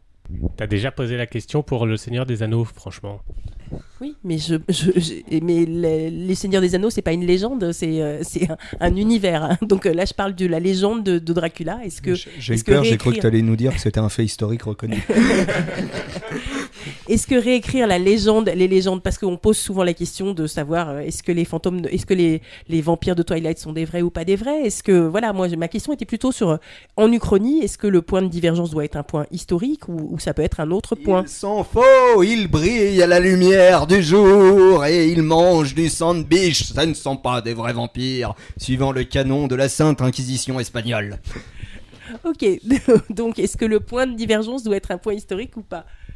Alors, en fait, si on parle d'Uchronie en tant que genre, oui, plutôt. Mais on accepte... Nous, on a une exception très large du genre. Hein. On n'est pas dans l'Uchronie pure, dure, dans la ligne uchronique pure, je vais dire. L'Uchronie chimiquement pure. Voilà, l'Uchronie chimiquement pure. C'est l'expression que je cherchais. Donc, on va prendre l'Uchronie en tant que procédé. Voilà, en tant que procédé, on a un canon, on a des mythes, on réécrit les mythes. Bon, voilà, ça dépend comment c'est utilisé, ça dépend comment c'est aussi après écrit dans le bouquin là-dessus. Hein. Mais a priori, ça peut relever de l'Uchronie. Par contre, c'est un peu tiré par les cheveux quand même d'aller chercher l'Uchronie là-dedans. Hein. Faut être clair. Aka, ta question sur les créatures. Donc, dans les liens entre fantasy et Uchronie, donc on a parler de certains éléments déclencheurs. Donc il y a éventuellement juste la magie, l'apparition de la magie ou la disparition de la magie ou ce genre de choses. Le monde féerique. Donc on retrouve aussi pas mal les créatures magiques ou mythologiques. Donc on a la licorne qui est assez classique dans les époques médiévales. Le dragon bien évidemment. Donc on a parlé de Téméraire par exemple. Mais il y a également assez régulièrement les créatures des ténèbres, donc les vampires, les loups-garous, les mages noirs, ou voire les grands anciens. Donc voilà, qu'est-ce qu'il peut y avoir comme lien entre fantasy et uchronie, et à quel point ça... quels sont les plus récurrents quelque part? Moi, je peux juste donner un exemple parce qu'il me vient comme ça spontanément à l'esprit. C'est de reprendre par exemple Jean-Luc Marcastel avec la geste d'Alban et puis lui, le Galou. On est dans une uchronie et on est dans de la fantaisie avec de la magie aussi. Ce qui s'est passé, c'est qu'au Moyen-Âge, une météorite se casse la figure. Voilà, en 999, 666 inversé, logique. Et cette météorite porte un matériau assez radioactif. Il y a une grande faille qui se crée, il y a des mutations qui ont lieu sur les êtres humains qui vivent là, et on a la création de loups-garous, de malformations, etc. Et on a un point de divergence, donc il va faire effectivement réécrire l'histoire de tout le Moyen-Âge avec des créatures qui naissent de ce point de divergence. En tout cas, au sud de la Brèche. Au sud de la Brèche, oui, parce qu'au nord de la Brèche, c'est encore autre chose. Mais oui, on est au sud de la Ça Brèche. viendra. Il m'a toujours promis qu'il fera un écrirait sur truc où il le nord de la raconterait Brèche. ce qui s'est passé dans le Nord. Donc là, en l'occurrence, l'élément l'élément fondateur est aussi celui qui fonde la magie, ou en tout cas les créatures surnaturelles. Voilà. Ça, c'est le premier exemple qui me vient en tête. Après, de la magie qui changerait l'histoire, il faudrait déjà accepter dans le monde rationnel que la magie existe. Ça, c'est plus compliqué. Dans Rosée de Feu, par exemple, Xavier Méjean ne fait pas de ces dragons des créatures magiques, il en fait des créatures physiologiques. C'est-à-dire que ce sont des créatures qui existent, qui ont eu une évolution qui vient des dinosaures, quoi, clairement. Les survivants des dinosaures qu'on réussit à évoluer en Asie du Sud-Est. En fait, je pense que pour Xavier, l'intérêt, c'était de montrer une nation qui se constituerait finalement des avions à partir de créatures biologiques. Pour l'opposer, ça on s'en aperçoit en lisant, on ne voit à aucun moment des êtres humains américains. Tout ce qu'on voit, c'est les bombardiers, c'est des machines finalement, tandis que de l'autre côté, c'est des êtres humains qui créent une espèce de symbiose avec la créature qui sont censés chevaucher. Et puis c'est toute une réflexion justement sur l'image quelque peu romantique qu'on a du peuple japonais et surtout de la fin de la guerre. Qu'est-ce qui a fait qu'on a réussi à envoyer des gens s'écraser avec leur appareil, dans ce cas-là, leur dragon, sur des objectifs militaires, en disant que ça allait certainement pouvoir changer le cours de la guerre. Envoyer des gens finalement à leur propre mort et qu'ils l'acceptent pleinement. Alors, j'ai une question en fait, pour rebondir sur ce que tu disais, Karine. Je ne sais pas si vous avez lu 1602 de Neil Gaiman. Donc, c'est un comics où les super-héros apparaissent beaucoup plus tôt dans l'univers de 1602. Et là où, justement, la question, du coup, est-ce que c'est une uchronie ? C'est que finalement, les super-héros apparaissent, mais finalement, l'histoire ne change pas, quoi. L'histoire n'est pas tant que ça modifiée. Donc, si. On va dire que j'ai un ami on s'est rencontrés comme ça, c'est un grand fan de comics et j'en ai collectionné pas mal quand j'étais à la fac. Maintenant un peu moins parce que faut leur trouver de la place, ces petites bêtes. Et tant chez DC Comics que chez Marvel, il y a des lignes uchroniques. Il y a les Elseworlds chez DC où ils donnent un autre destin à leur figure. Par exemple, Batman va traquer Jack l'Éventreur à Gotham, mais à la fin du 19e siècle. Superman va s'écraser en Union soviétique en 1938 et devenir le fer de lance du communisme dans le monde entier et créer une dictature à la 1984, mais pour le bien de l'humanité, braves gens, rassurez-vous. Et chez Marvel, dormez tranquille. Et chez Marvel, justement, il y a eu ce qu'ils ont appelé les what if, où généralement c'était scotché sur des scénarios en cours. Et si Spider-Man avait accepté de rejoindre les Vengeurs parce qu'à un moment on lui avait fait la proposition. Alors généralement les fins sont toujours très sombres, très très noires, complètement dramatiques, et petit à petit ils sont amusés justement à se dire tiens, on peut mettre le procédé ailleurs. Et 1602 dans mes souvenirs, c'est un voyage temporel qui débouche sur la création de cet univers. C'est explicité à la fin, mais je pense qu'ils voulaient surtout jouer avec les codes de la littérature de l'époque. Je pense que pour Gaiman ça a été putain c'est génial, je vais leur foutre des costumes avec des cols à fraises complètement délirants, ils vont aller faire les cons dans le Nouveau Monde. Mais tu viens de parler du what if à l'américaine. Est-ce que c'est là aussi la porte ouverte à toutes les créations imaginaires et donc on se fiche du temps à nouveau, ou est-ce que on peut dire que l'Uchronie c'est un what if at that moment, quoi. Qu'est-ce qui se passe si à ce moment, est-ce que c'est pas ça en fait pas un sous-genre de tous les imaginaires, parce que on réduit le what if à une variation temporelle. Waouh. Oui, je sais. Waouh. Son, 3 cafés.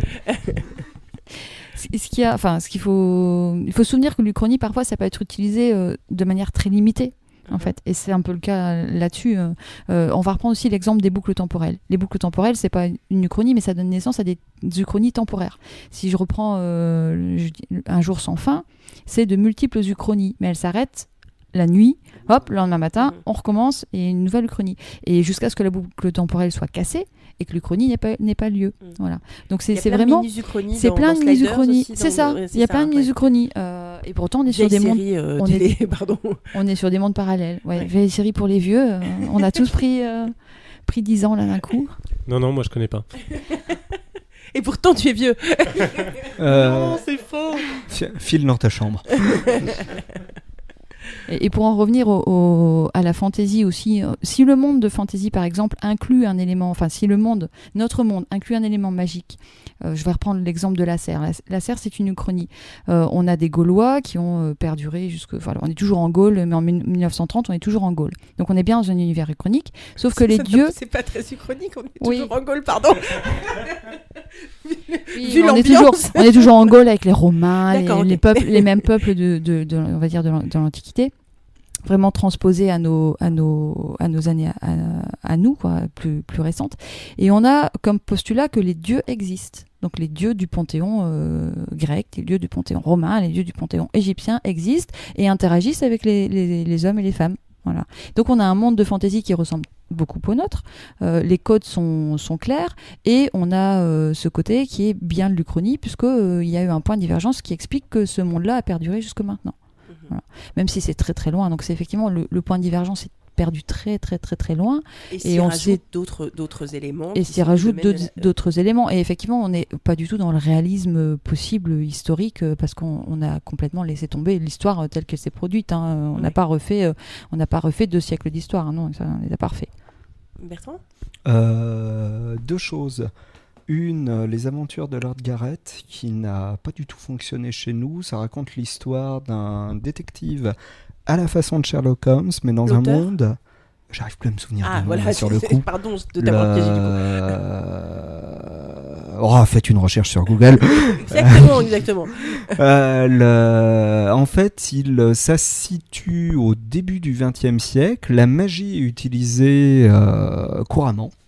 Et le héros est en fait un détective qui ne l'utilise pas. Mais on est dans un monde où Richard Cœur de Lion a survécu à son assassinat à Chalut. Grand moment de fierté parce que je viens de là-bas, moi. Il a été sauvé par un médecin arabe, etc. Enfin, il y a eu des histoires aussi de sortilèges et ainsi de suite. Et pour le coup, ça l'a un peu calmé. Et après, il s'est quand même un peu plus occupé de son royaume. Et ça a amené à la fusion, finalement, du royaume de France et d'Angleterre. Donc, de nos jours, en plein XXe siècle, le principal opposant à cet énorme royaume, c'est le royaume de Pologne. Qui est finalement à la croisée un peu des chemins, et les deux royaumes se font une guerre finalement sans merci. Et c'est toute une série de nouvelles où la magie est utilisée finalement pour commettre des meurtres, pour améliorer le quotidien, etc., etc. Donc là, on tombe vraiment sur un monde où la magie est quelque chose de normal. Et autre uchronie, histoire de rigoler, les Almésiens. Les fans de Sherlock Holmes sont persuadés par moments que Sherlock a réellement existé et a impacté, pour ainsi dire, l'histoire du monde. Mais alors, justement, dans ce type de roman, où... alors, je les ai pas lus, je sais pas, mais j'ai l'impression que finalement, ça reste des histoires policières, quoi, des romans policiers. Oui. Et du coup, le changement, l'élément déclencheur... Est-ce que c'est juste histoire de se placer dans un monde qui avec... C'est pour créer un cadre original. Voilà, et du coup, c'est pas la base la recherche n'est pas la base du roman. C'est pas l'intérêt du roman n'est pas ce je dirais l'intérêt du roman, c'est à la fois les enquêtes et le fait de tomber sur un univers complètement différent, comme peut l'être un univers de fantasy. Donc ça reste de l'Uchronie ou pas ? Techniquement, je reprendrais bien de la sardine au beurre, là. Non, c'est là où on voit que finalement la frontière est super floue. Karine C'est la question, moi, ça me renvoie à autre chose. C'est entre guillemets, c'est comment le romancier décide d'utiliser l'Uchronie. C'est-à-dire, est-ce qu'il en fait le cœur de son récit ou est-ce qu'il en fait un décor. Je vais prendre la dernière Uchronie qui est parue chez De Noël Lune d'encre de Joe Walton, Le Cercle de Farthing. On a une Uchronie. Et effectivement, on a un roman policier. Donc, on a 2 fils narratifs, un meurtre, une enquête teintée d'antisémitisme au passage. Et on a l'Uchronie qui montre en fait l'évolution politique du pays.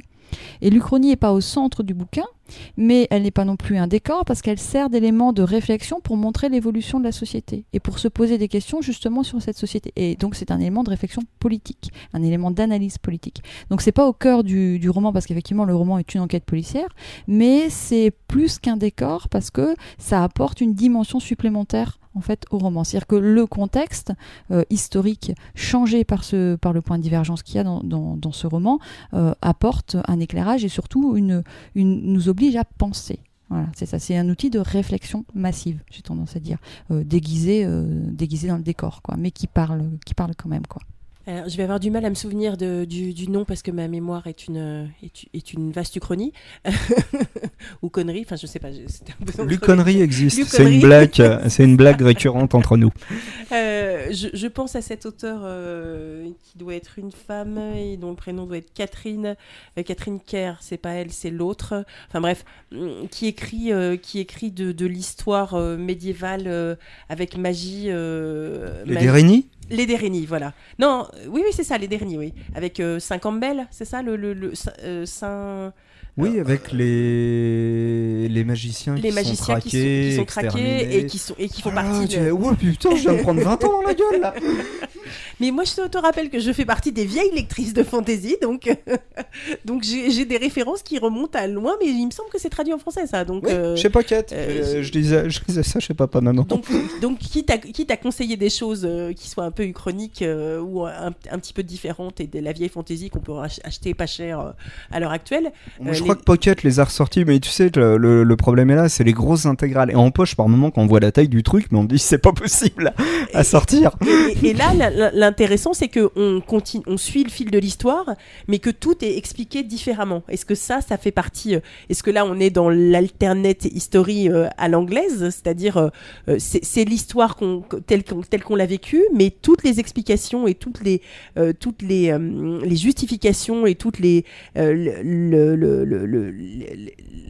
l'intérieur, l'explication des intrigues contient sa part de magie, contient sa part de fantastique et de merveilleux. Est-ce que ça, c'est aussi de l'Uchronie ou c'est juste de la réécriture, Bertrand ? C'est de la fantaisie. Si j'étais même en forme, je te dirais quelque part, on peut même se demander si les Dérénies, c'est pas tout simplement des conseillers juifs qui sont là pour conseiller politiquement ces majestés très catholiques sauf qu'il y a des ou très majestés protestantes. qui sont aussi oui, mais si tu veux, possesseurs de magie voilà, mais on tombe finalement sur un peuple, sur une caste qui est traquée parce que considérée comme différent. L'histoire secrète, c'est pas de l'Uchronie, quoi. L'histoire secrète, c'est pas de l'Uchronie. Non. Okay. Non, mais là on tombe vraiment sur une œuvre de fantasy, un peu comme dit Gabriel Keu, vous voyez, on en revient toujours au grand classique. C'est de la fantasy avec une bonne grosse base de documentation historique après. Et je pense que quelque part, c'est à la fois, on se fait plaisir, mais en ne reprenant pas un bouquin avec un cadre historique bien précis. C'est au bout d'un moment, on a eu pas mal d'auteurs du chronique qui nous disaient au début j'avais pris un cadre historique, puis au bout d'un moment ça a été fuck le cadre et je vais m'amuser à le faire diverger, à partir dans d'autres directions. On se fait plaisir. C'est ça, je pense qu'il y a beaucoup au début, je m'intéresse à une époque, j'ai envie d'écrire là-dedans, et puis j'ai pas envie de me limiter, de m'imposer des bornes, pour le coup historique. Ou j'ai pas envie que le puriste vienne me dire mais dis donc la porte là qui est à la sortie du château. Il ne portait pas de col. Entre 1603 et 1605, il y avait eu un édit qui interdisait le port de col pour les hommes. Mais tu sais ce qui est assez rigolo, c'est que j'ai été à Provins récemment, et devant le stand qui vendait des armures, des pièces d'armure métallique, tout ça, il y a un monsieur qui vient et qui essaye une espèce de gros gilet matelassé qui étaient portés en dessous des armures. Et le vendeur lui dit bon alors, mais tu veux quoi comme coudière, machin truc. Et le gars lui dit ben je sais pas très bien et tout. Et là le vendeur de façon hyper sérieuse, et on sentait qu'il y avait pas no nonsense quoi. C'était pas là pour, on n'était pas là pour rigoler. Il lui dit mais enfin. Va quand même falloir que tu fasses un choix entre le 13e et le 15e siècle, il y a 200 ans, et il se passe pas tout à fait la même chose. Et je trouvais ça excellent. Le mec était là pour choisir un costume pour se faire un peu plaisir, et l'autre était en train de lui dire dis donc, on va pas plaisanter avec Et ça, je trouve ça tellement drôle de se dire que effectivement un auteur à un moment peut se dire oui mais alors moi les petits pinaillages sur la flèche, l'empennage, la catapulte, le truc, le machin, j'ai pas envie de me prendre la tête, et donc je vais faire mon petit dérapage dans mon coin, et comme ça tout le monde je pourrais dire ta gueule, c'est magique. On peut tomber sur des trucs assez étonnants, hein. Je travaillais au musée de l'armée, une fois j'ai eu un type qui m'a appelé pour avoir des renseignements justement au niveau des armures, et à un moment je lui ai dit bon là, écoutez, ça dépend, qu'est-ce que vous regardez comme film, etc. Puis en commençant à rire, je lui dis tant que vous prenez pas Chevalier comme une base historique, tout ira bien. Et là j'ai le type très sérieusement au téléphone qui me dit c'est mon film culte et je me base dessus pour mes reconstitutions de GN. Là je me suis dit Dieu merci, on dirait qu'il a pas entendu la fin de ma phrase. Et c'est là où on tombe sur des cas assez étonnants. Moi il a fallu que je lise du Serge Brussolo, ça c'était pratique, c'était les lectures qu'on se refilait mère-fils ou père-fils, pour apprendre que les armures c'était limite du pipotage, hein. Ça coûtait une fortune, tout le monde pouvait pas tous payer, donc c'était les 3/4 du temps des côtes de mailles, puis ça prenait du temps, fallait les tricoter pour ainsi dire, et il fallait s'en occuper régulièrement. C'était le chevalier à l'armure, ou je m'en souviens plus, c'était, je crois qu'il en a fait 2 ou 3, le chevalier au poison, un truc de ce goût-là, où c'était un jeune bûcheron qui était anobli sur un champ de bataille, il faisait partie du camp qui perdait, et le noble qu'il avait engagé l'anoblissait, et le mec se vendait au plus offrant, finalement devenait un mercenaire, mais il montrait bien que c'était loin de c'était vraiment le début du Moyen-Âge, boueux, sale, quand on est bûcheron, on trouve pas forcément l'épée de vérité quoi. Non, par contre quand tu te prends une hache dans la gueule de la part d'un bûcheron, ça fait mal. Bon alors justement, parlont des autres, des différences et des autres genres qui peuvent toucher à la fantaisie, toucher à l'Uchronie, et qui sont un peu plus à la mode à l'heure actuelle. Est-ce que pour vous, on en a déjà un peu parlé, mais est-ce que Uchronie et steampunk, c'est deux genres qui sont liés ? Est-ce que l'emballement pour le steampunk entraîne aussi un intérêt pour l'Uchronie, ou est-ce que ça se touche sans ça se marche en parallèle sans se toucher ? C'est quoi le steampunk ? Ok, ce sera l'objet d'un autre podcast. Alors je vous dis tout de suite, invitez Étienne Barillet. Mais on a déjà eu un invité important, d'accord. Je te rappelle, avec Arthur Morgan, donc je pense mais on fera certainement une deuxième... Une deuxième vague, on leur dira venez parler après nous, et puis venir expliquer. On les invitera en même temps, comme ça à la fin on pourra se taper dessus à coups de micro.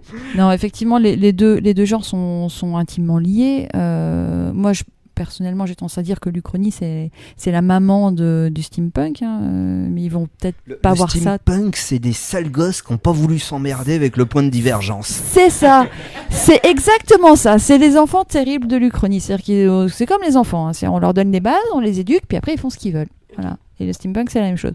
Donc, à la base, quand même, si je reprends un des romans fondateurs du steampunk, c'est La machine à différence, hein, qui reprend la machine de Charles Babbage, qui aurait été mise en œuvre de son vivant, et qui aurait donc fait l'avènement de l'informatique bien avant, enfin pendant la révolution industrielle, et donc des mondes automatisés avec des automates, de la vapeur et ainsi de suite. Donc là, pour le coup, on est bien sur une réécriture de l'histoire à partir d'un point de divergence, ça, il n'y a pas de souci. Et puis après, c'est le point de divergence, ok, la réécriture de l'histoire, ok, mais après, allons-y, quoi. Allons-y, ne nous posons pas de frontières, ne nous posons pas de brides, et on va retrouver le steampunk qui est très éloigné. Donc on va avoir le steampunk victorien, où on a quand même autour effectivement du règne de Victoria, où on va avoir des petites divergences ou des grosses divergences.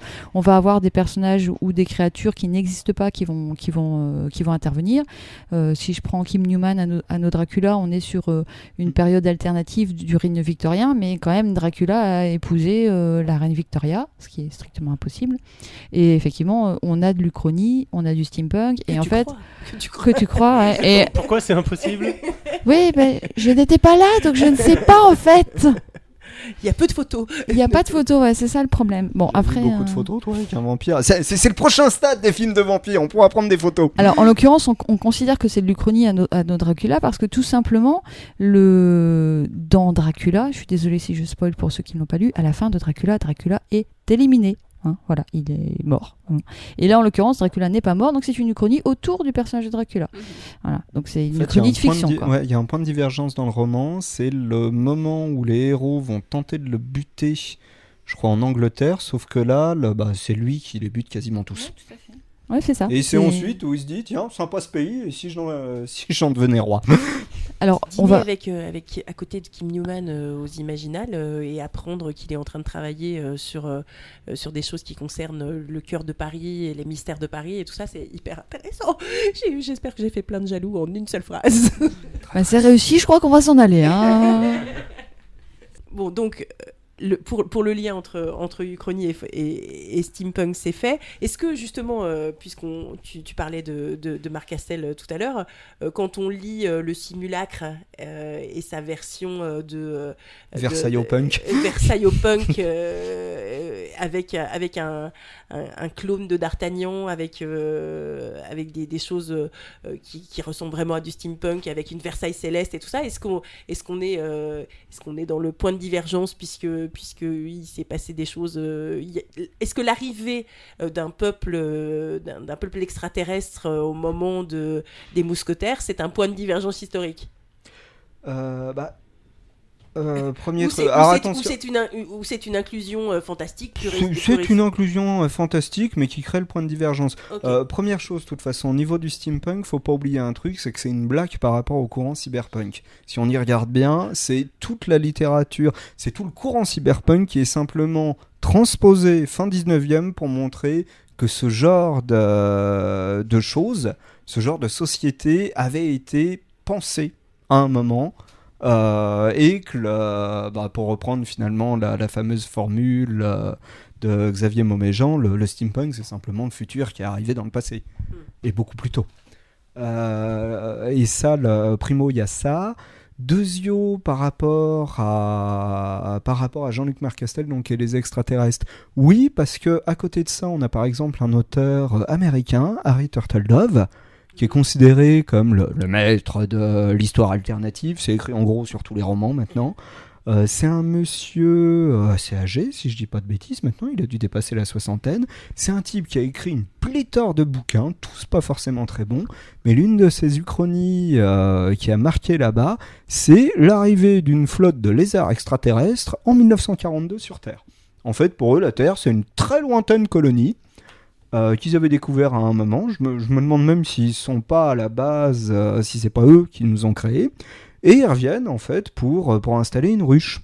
Et le seul problème, c'est qu'ils débarquent en plein milieu de la Seconde Guerre mondiale. Alors là, on tombe vraiment sur les canons de la SF. Ils ont des vaisseaux mondes gigantesques, ils ont des pistolets laser, des machins, des bidules. Et ça oblige finalement l'humanité à s'allier pour pouvoir les combattre. Donc on a des couvertures très très savoureuses où on voit Einstein en train de pousser le fauteuil roulant de Franklin Delano Roosevelt. On voit un moment Hitler, Staline, Churchill et Roosevelt en train de contempler un fusil laser extraterrestre pour s'apercevoir que, mon Dieu, ces salopards sont quand même sacrément bien équipés, et ainsi de suite. Et c'est de la SF, mais c'est de l'Uchronie aussi. Ok. Est-ce que... Oui, Karine. En fait, quand on parle de steampunk, le steampunk, alors ça vient de l'Uchronie, mais ça c'est vraiment... Ça s'est affranchi de l'Uchronie, et ça a créé surtout, ça a développé sa propre esthétique et ses propres codes. Ce qui fait qu'on va poser une étiquette steampunk et qu'on ne posera pas une étiquette Uchronie. Voilà, parce que c'est effectivement la chose qui saute aux yeux et qui correspond bien à ce qu'on va lire à ce moment-là. Donc l'œuvre va être classée steampunk, elle va pas être classée uchronie, ce qui fait que nous on a plutôt la démarche inverse, c'est-à-dire qu'on va chercher l'uchronie, on va la traquer sur tous les supports, mais pour le grand public c'est le steampunk, c'est pas forcément l'uchronie, c'est plus là-dessus, ce qui fait qu'en fait le steampunk est à la mode, est très à la mode, mais lui il est porté par une esthétique aussi codifiée, dans le sens où le steampunk on s'attend à voir du cuivre, des boulons, des choses à vapeur, du cuir, du bronze, voilà, toute cette esthétique, toute cette image, et que l'uchronie n'a fait, pas on ça. a déjà gagné, ils le savent pas encore, c'est tout. Alors qu'en uchronie, comme on est sur un procédé qui peut toucher différentes périodes, on peut aller dans l'Antiquité, on peut aller dans un lointain futur, on n'a pas cette esthétique, on n'a pas cette image immédiatement reconnaissable. C'est comme on le disait au début, un genre transversal et qui donc s'applique à plein d'univers différents sans être limité. C'est intéressant que ça ait ce côté. C'est presque le genre qui fait le tour du cercle de tous les mondes de l'imaginaire, quoi. Alors qu'on cherche toujours à mettre tout dans des petites cases et à mettre la SF d'un côté, la fantasy, le fantastique. Ne mélangeons rien, sinon il pourrait se passer comme le mélange des flux dans. Enfin, il pourrait se passer des Comme trucs dingues. comme je le dis tout le temps en étant un peu cru, l'important c'est de prendre son pied. Hein, après, Ah oui, tu parles de livres là ou... Oui. Non, mais j'allais dire, tant que le plaisir de lecture Ouf, est là. j'ai cru qu'on allait déborder sur une uchronie. Le point de divergence de ce podcast vient de se produire. L'Uchronie érotique existe. Maintenant, c'est tout ce que vous saurez. Et vous demanderez à Bertrand de revenir pour un deuxième podcast juste spécialisé là-dessus. Est-ce que Alessia posait la question parce qu'elle est un peu plus spécialisée en littérature jeunesse et que c'est vraiment les choses à la mode en littérature jeunesse. Est-ce que l'Uchronie présente un lien avec la dystopie?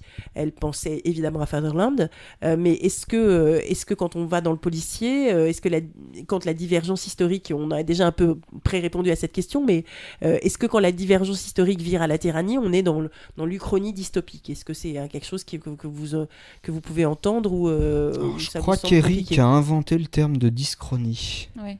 Eric Éric Henriet, le pape de l'Uchronie, notre maître à tous. Ok.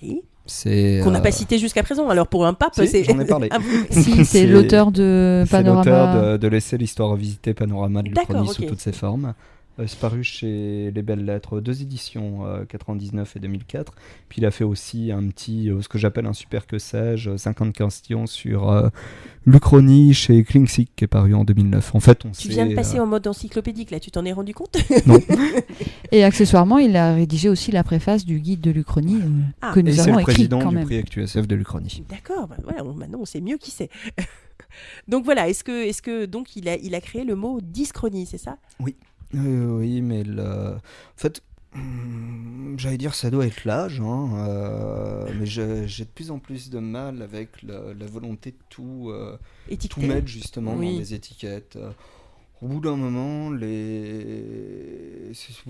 oui, voilà, j'allais dire maintenant quand on me dit chronique de fantasy, est-ce que historiquement c'est valable? Est-ce que scientifiquement c'est valable? Est-ce que ceci? Est-ce que cela? Alors, vu là, j'aurais tendance à être d'accord avec toi, mais on a quand même affaire aussi à un lectorat qui bien souvent demande de façon très précise, est-ce que c'est comme tel bouquin? Est-ce que c'est comme de tel toute truc? façon, j'allais dire au niveau des polars. Et puis les libraires ont besoin de classer aussi ouais. un tout petit peu Au dans niveau, leur... au niveau des polars, Non. par rapport à la question que ta charmante collègue, dont j'ai déjà oublié le prénom, Alicia. posait, Alicia, c'est souvent des dystopies, tout simplement parce que ce qui sort énormément en Uchronie, c'est une seconde guerre mondiale différente où les nazis ont gagné la guerre et autres. J'allais dire, il y a peu de types qui sont quand même fous de joie à l'idée de vivre dans un monde où l'Allemagne nazie a gagné, où tu peux croiser une caserne SS au coin de la rue et où le mariage pour tous aurait fait passer des lois très très intéressantes à ce niveau-là. Il n'y a pas d'Uchronie sur la légalisation du cannabis en 1350 et où tout le monde est en train de danser tout nu dans la campagne. Il y a une... Non mais là, quelqu'un vient de te piquer l'idée, c'est sûr. T'as une nouvelle uchronique fantastique dans l'anthologie qui avait fait paraître André-François Riot chez Nesty Vecnem, Passé recomposé, où c'était un extraterrestre qui tombait juste avant la guerre de 100 ans et en fait il avait une odeur qui faisait éclater de rire les gens. Je me demande si c'était pas parce qu'il arrêtait pas de péter ou un truc de ce goût-là. Enfin, lui était Rien à voir avec les terrifié. phéromones, que tu veux dire. Voilà, lui était terrifié face à nous, donc généralement il embaumait littéralement la pièce. Des gaz. Voilà, et les gens, en fait, ça les rendait complètement euphoriques. Donc au final, on arrivait à la fin, il n'y avait pas de guerre de... Enfin, il n'y avait plus aucune guerre, quoi. Les gens passaient leur temps à se bidonner, à faire les cons, et ainsi de suite. Ce qui aurait pas été un mal. Non, au niveau de ce genre de truc, ça a été un peu traité dans la série de BD Jour J, où c'est des uchronies dans des one-shots. en termes de BD, il y en a eu une en fait où mai 68 réussit. Et on trouve la plage sous les pavés, tu veux dire? Complètement. Mais là où c'est marrant, c'est que derrière ça, il y a la volonté de montrer finalement tout le cheminement de la vie politique française de 68 à nos jours. Parce que là, on montre finalement tout le parcours de Chirac, de Mitterrand et ainsi de suite. On est dans l'aurait dû ou on est dans non, là, le Péco, on l'a interviewé dans le guide. Lui, sa volonté, pour lui, l'Uchronie, c'est là pour faire passer avant tout un message politique. D'accord. Donc il s'en prive pas. Et dans son cas, j'allais dire, je pense qu'il était plutôt du côté des mecs qui voulaient trouver la plage sous les pavés que du côté des mecs qui estimaient que vous me remettez encore un peu de pavé par ici. Hein. Oui, c'est bien ce qu'on évoque depuis le début, l'idée de pouvoir analyser et observer des faits qui se sont réellement produits avec un regard un peu différent et un peu décalé. C'est ce regard décalé qui est intéressant et pas seulement la partie imaginaire en fait. Alors moi je me disais, est-ce que l'Uchronie c'est pas aussi ce qui mène à l'anticipation, c'est-à-dire est-ce qu'on peut pas faire le parallèle avec quand un auteur de ce qu'on appelait l'anticipation dans les années 60-70, quand un auteur prend un événement récent ou très très très très frais pour en faire un événement clé et pour transformer un futur vers ce qui va pas aller, comme tu viens de le dire sur mai 68, est-ce que quand on prend des éléments qui nous entourent au présent et qu'on construit un futur là-dessus, est-ce qu'on fait pas de l'Uchronie à l'avance? Est-ce que Uchronie et anticipation, ça se rejoint pas? Non, parce que avec l'Uchronie, on a un référentiel. C'est-à-dire qu'on a l'histoire.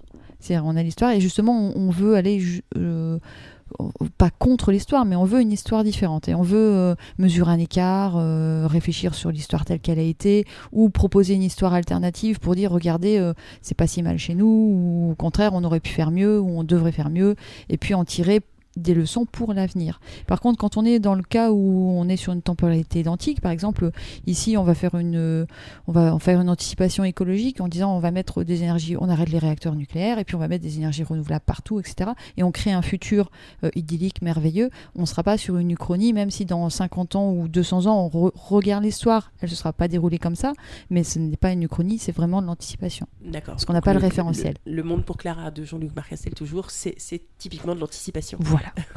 Mais c'est intéressant que les gens puissent comprendre quels sont pas d'Uchronie dans le futur. Donc. Pas d'Uchronie dans le futur. Très bien. Est-ce qu'on peut aborder maintenant la question des œuvres marquantes un petit peu pour chacun d'entre nous? Alors les autres podcasteurs n'étant pas là, c'est un petit peu difficile, mais Aka, tu te fais le porte-parole de Gilo? Oui, donc pour Gilo, il veut mentionner L'âge de la déraison de Greg Keyes. Donc, je cite, donc, l'auteur n'est plus vraiment dans l'actualité ces dernières années, si on passe sur ses romans Elder Scrolls. Gilo a l'impression que tout le monde a oublié ce cycle en tomes qui se déroule à l'époque du règne de Louis XIV et nous transporte en Europe comme en Amérique. Donc voilà, alors il dit qu'il avait été marqué par sa lecture. Moi personnellement je l'ai pas lu, donc je peux pas en dire beaucoup plus. C'est de l'Uchronie cosmologique en fait. C'est un peu comme le Château des Étoiles d'Alex Alice. On change en fait les lois de physique, voire même les lois de l'univers. Dans son cas, il y a carrément l'existence de créatures quasi célestes. L'alchimie fonctionne et ça a une importance considérable. Ça se situe au niveau je crois, de la guerre d'indépendance américaine et au tout juste après. Et alors c'est assez marrant parce que j'en avais discuté avec un des conservateurs du musée de l'armée qu'il avait lu. Il avait beaucoup aimé, mais il considérait que ça partait totalement en freelance sur la fin. Mais là, on retombe, oui, là pour le coup, effectivement, c'est de la fantaisie uchronique très très intéressante. Dans le cas du Château des Étoiles d'Alex Alice, en fait, il part du principe que l'éther, donc qu'on imaginait comme une espèce de force gravitationnelle qui entourait les planètes. L'éther, E-T-H-E-R. Hein. Voilà.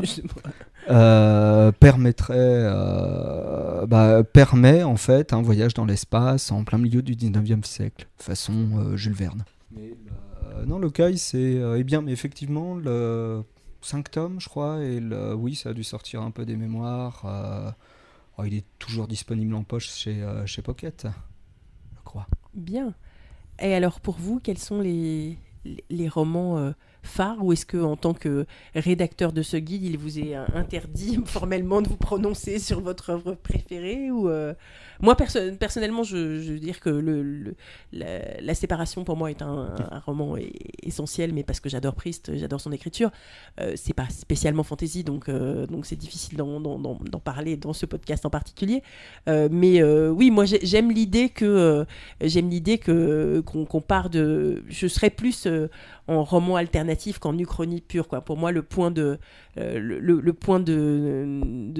déviance, s'il n'est pas historique, ça me suffit. Donc forcément, j'ai pas de référence uchronique particulière à mettre en avant, à part le maître du haut château, à part effectivement la séparation, mais je suis prête à vous écouter et à prendre vos conseils sur de la bonne uchronie fantasy si vous en avez. Fantasy, oui, je sais. Bon, alors partons sur de la bonne fantasy de la bonne uchronie dans les mondes de l'imaginaire sans faire de limitation. Ouais, dans la bonne fantasy, de la bonne uchronie de fantasy, donc Marc Castel en jeunesse, si tant est qu'on apprécie le style, parce qu'effectivement c'est conté, donc c'est un style bien particulier. Sinon, en Ravière Négrete. Alexandre le Grand, j'ai plus le titre. Et les Aigles de Rome, on peut y aller. Ça, pour le coup, c'est de la fantaisie historique. Enfin, c'est de la fantaisie historique. Ouais, c'est de la fantaisie historique uchronique, et il n'y a aucun souci, quoi. Ça répond au canon de tous les gens, et hop là, c'est parti, quoi. Bertrand ? Jean-Luc Marcastel, Louis le Gallou, La Geste d'Alban, Christophe Lambert pour son Zulu Kingdom, pour son... c'était quoi l'autre ? La brèche c'est science-fiction. Non, le Commando des Immortels. Le Commando des Immortels. J'avais eu un peu plus de mal, mais il y a de très très jolis passages. Zulu Kingdom est intéressant. Ouais. Zulu Kingdom est très rigolo. Là. En fait, à chaque fois, il aime bien s'emparer d'un genre cinématographique. Dans ce cas-là, c'était un peu la confrontation entre l'Empire britannique et les Zoulous. Puis c'est vrai que l'avancée de l'armée Zoulou sur Londres était clairement, et le siège de Londres était clairement très très beau. Non, sinon Faverland, ça reste toujours une sacrée claque. Vu qu'on parle de Proust, moi je suis en train de lire son dernier, La Jadsan, que j'aime beaucoup, même si c'est pas du tout de l'Uchronie pour le coup. Mais vu qu'il s'amuse toujours à jouer sur différents niveaux de temporalité et autres, je trouve ça assez fascinant. Sinon, Rosée de Feu de Xavier Mauméjean, qui reste quand même une sacrée claque pour ma part. C'est pas vraiment de la fantaisie. C'est vrai qu'automatiquement, en plus la couverture de Manchou en grand format chez Le Bélial est vraiment marquante. Donc on s'attend à tomber sur un truc très bon Dieu, il y a des dragons et tout ça. Puis en fait, c'est vraiment écrit dans un style très très haïku. Les personnages sont très très froids, ce qui fait qu'on a beaucoup de mal à se passionner pour eux. Mais au niveau de l'histoire, il y a vraiment quelque chose pour ma part. Aka ? Moi, je suis un grand fan de Guy Gavriel Kay, mais on a bien vu que c'était pas de la fantasy, donc c'était pas de l'Uchronie, donc je vais pas développer. Sinon, moi, je suis un grand fan du Lion de Macédoine de David Gemmell. Donc, c'est une revisite d'Alexandre le Grand, vue par un de ses... c'est l'histoire d'un des généraux d'Alexandre le Grand, qui prend dans ce roman-là une importance bien plus prédominante que son importance historique. Et c'est plus l'histoire de ce personnage-là. Donc, ça n'a pas d'impact sur l'histoire du monde telle qu'elle s'est déroulée, ou pas beaucoup d'impact? Ça a de l'impact sur l'histoire d'Alexandre. Donc, non, donc, en effet, ça n'a pas beaucoup Dans ce cas-là, il y a la Reine de Lumière de Xavier Mauméjean qui était paru dans la collection de chroniques chez Flammarion, qui était très bon, où Alexandre, en fait... coupe différemment le nœud gordien. Enfin, il réussit vraiment à le démêler sans utiliser la force brute, et pour le coup, crée un empire qui va gouverner une bonne partie du monde connu. Pour les Grecs, ça veut dire toute la Méditerranée. Et qui était un très très bon truc. Un autre truc, avant que j'oublie, La Malédiction d'Odaven de Fabrice Collin, qui était très très sympa, où c'est une Amérique tenue par la Sainte Inquisition, où il y a un peu une... Donc là, juste là, on est dans la réalité. Complètement. On tombe aussi sur des colonies de profonds. Enfin, il y a pas mal. Il s'est vraiment amusé à faire un melting pot assez étonnant. Il avait fait un autre roman aussi où il mélangeait les genres. Mais j'arrive plus à me souvenir le titre. Au Japon. Oui, voilà, celui sur le Japon qui était devenu une colonie de l'Empire britannique, qui était très très sympa aussi. Alors, pour ce qui est d'Alessia, elle est un peu comme Akai, hein, avec un gros penchant pour Guy Gabriel Kay, donc qu'on a éliminé de l'Uchronie définitivement. Mais elle nous parle aussi de The Plot Against America de Philip Roth, qui est là aussi mais qui n'est pas de la fantaisie. Qui n'est pas de la fantaisie, oui. Non, mais puisqu'on était dans Guy Gabriel Kay, qui n'est pas de l'Uchronie, elle a choisi une Uchronie qui n'est pas de la fantaisie. Mais elle a aussi un penchant, pour ceux qui la connaissent, important pour l'Angleterre victorienne. Donc tous les romans qui créent une divergence dans cette période l'intéressent. Elle cite Victorian Fantasy de Georgia Caldera, où la reine Victoria est devenue immortelle et règne sans partage sur le pays. Ou bien évidemment la série dont on a parlé, des Anneaux Dracula de Kim Newman. Pour ma part, j'aime beaucoup, mais alors le titre va m'échapper complètement, mais qui est aussi une uchronie victorienne avec une jeune femme sorcière et un détective qui est une espèce de manta ordinateur. C'est Bannon Lily Synchro. Mais oui, je l'ai lu, Archibald. Bon, enfin bref, le titre ne me reviendra pas. Je l'écrirai sur le L'affaire du site. Drake mécaniste. Oui, c'est ça, l'affaire du Drake mécaniste. Bravo. Et qui me semble effectivement là aussi mais pour moi, on n'est pas tant dans l'Uchronie que dans juste l'immersion, enfin l'insertion d'un ça devient un point de détail l'Uchronie, voilà, en fait. Ça, complètement. Bon, alors justement, puisqu'on a établi et on est, je pense, assez tous d'accord là-dessus, le fait que l'Uchronie est un genre qui est transversal dans tous les mondes de l'imaginaire. Est-ce que ça vous semble, pour conclure, un bon genre pour faire connaître ou pour amener des gens à la lecture de ces mondes ou de cette littérature de genre? Est-ce que le côté on s'appuie sur l'histoire, on s'appuie sur des choses existantes, on s'appuie sur des notions et des descriptions que les gens connaissent? Alors je parle pas là, évidemment, je parle pas de l'Uchronie en fantasy, mais plutôt de l'Uchronie ou en SF ou en fantastique. Est-ce que le fait de s'appuyer sur des choses connues, ce n'est pas le moyen de faire lire à des gens qui ne s'y intéresseraient pas forcément des livres dans des mondes imaginaires que nous affectionnons particulièrement? Alors, je sais, c'est une clé d'entrée, oui, c'est une bonne clé d'entrée. Je sais juste qu'en jeunesse, l'Uchronie est surtout utilisée à des fins pédagogiques, en fait. C'est-à-dire, elle est là pour faire réfléchir les jeunes sur l'histoire, sur un tas de sujets ou sur une thématique, sur les certitudes qu'ils peuvent avoir. Ouais. Après, est-ce qu'elle peut être utilisée pour rentrer dans les littératures de genre?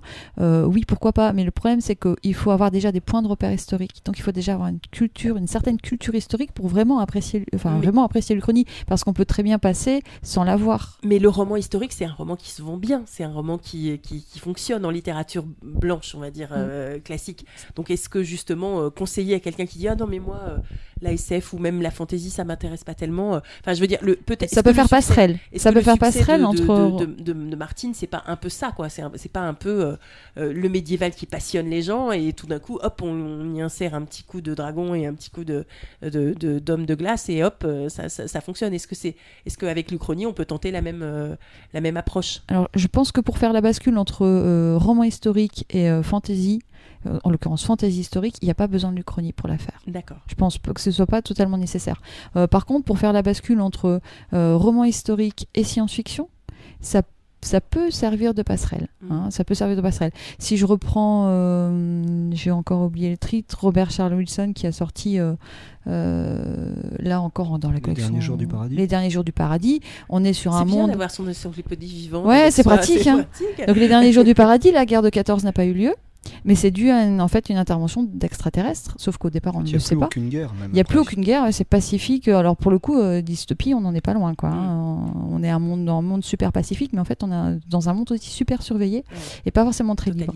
Totalitaire, un peu. Déguisé en fait, parce que Ouais, ça ne c'est se voit pas, mais totalitaire, ouais, exactement ça. Et donc on a une passerelle, en l'occurrence, vers la science-fiction, vers les extraterrestres, vers le contact, vers la dystopie, vers toutes ces réflexions un peu plus vertigineuses, mais pas forcément vers la hard science d'ailleurs, hein, juste vers de la science-fiction.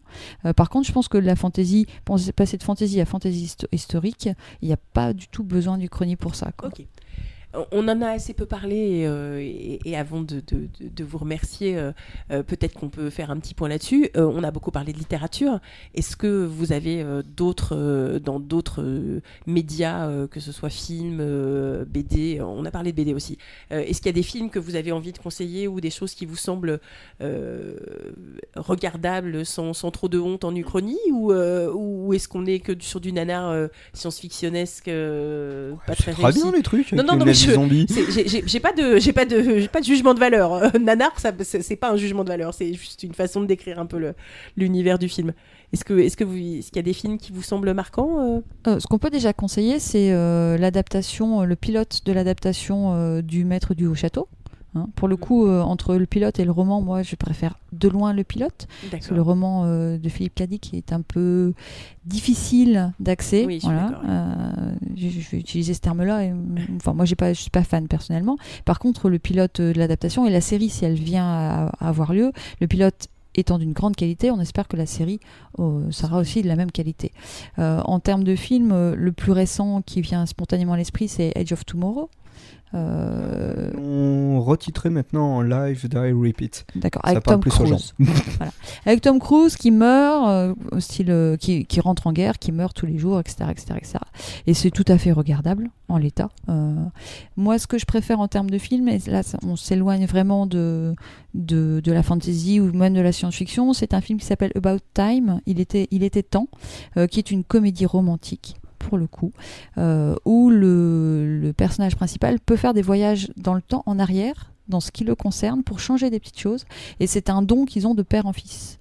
Voilà. Et donc, il va retravailler sa vie, essayer d'améliorer sa propre vie, c'est-à-dire de faire en sorte de pouvoir draguer comme il veut la petite nana trouver l'amour, et puis restaurer des choses qui ont été entre guillemets cassées, c'est-à-dire sa sœur qui a une relation qui tourne mal, où elle se fait battre, etc. Donc il essaye de changer les choses, et on voit après les conséquences de ces changements. Ce qui fait qu'il y a aussi la limite du si je peux refaire, je refais, mais qu'est-ce que ça a comme impact, et finalement je devrais peut-être pas refaire. Oui. Donc il y a toute cette dimension-là qui vient s'ajouter au fait que c'est un film très fin, comédie anglaise, par le pape de la comédie anglaise dont j'ai oublié le nom, mais c'est pas Richard Curtis. Okay. Voilà.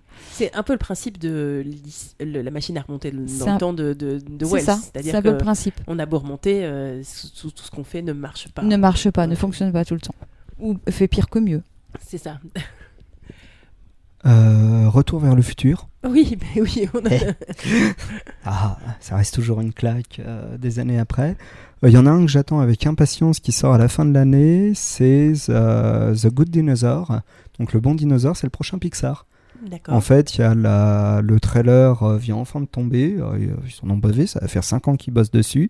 Dans cette réalité-là, il n'y a eu aucune météorite qui s'est écrasée sur Terre et qui a exterminé les dinosaures. Donc on cohabite avec des grandes créatures qui broutent de l'herbe ou qui courent sur 2 pattes avec des petits bras et qui veulent nous manger. Et là où c'est rigolo, c'est qu'ils ont inversé la tendance. En fait, ça va être un dinosaure qui va adopter un être humain, et nous, on est considérés comme les casse-pieds de service. Donc ça c'est pas uchronique du tout. Pour la planète, nous sommes un peu les casse-pieds de service. Mais je sais pas, le pitch a l'air, c'est ce qu'on met dans le guide de l'Uchronie. Partir du moment où vous tombez sur un dessin animé qui explique très calmement au début, en 30 secondes, et si aucune météorite ne s'était écrasée et que les dinosaures avaient perduré, comme je dis, ça va être la carte de visite qu'on pourra imprimer pour expliquer aux gens. Enfin, on pourra enfin sortir du « et si les nazis avaient gagné la guerre ». D'accord. Déjà, ça sera bien. Donc l'avenir de l'Uchronie est dans le passé, c'est ça? À toute vapeur. Ok. Merci à vous deux et bien on vous retrouve dans votre guide de l'Uchronie pour le prochain prix de l'Uchronie ActuSF et merci de nous avoir renseignés sur ce genre et à bientôt. Merci de nous avoir accueillis. Merci à vous. Salut.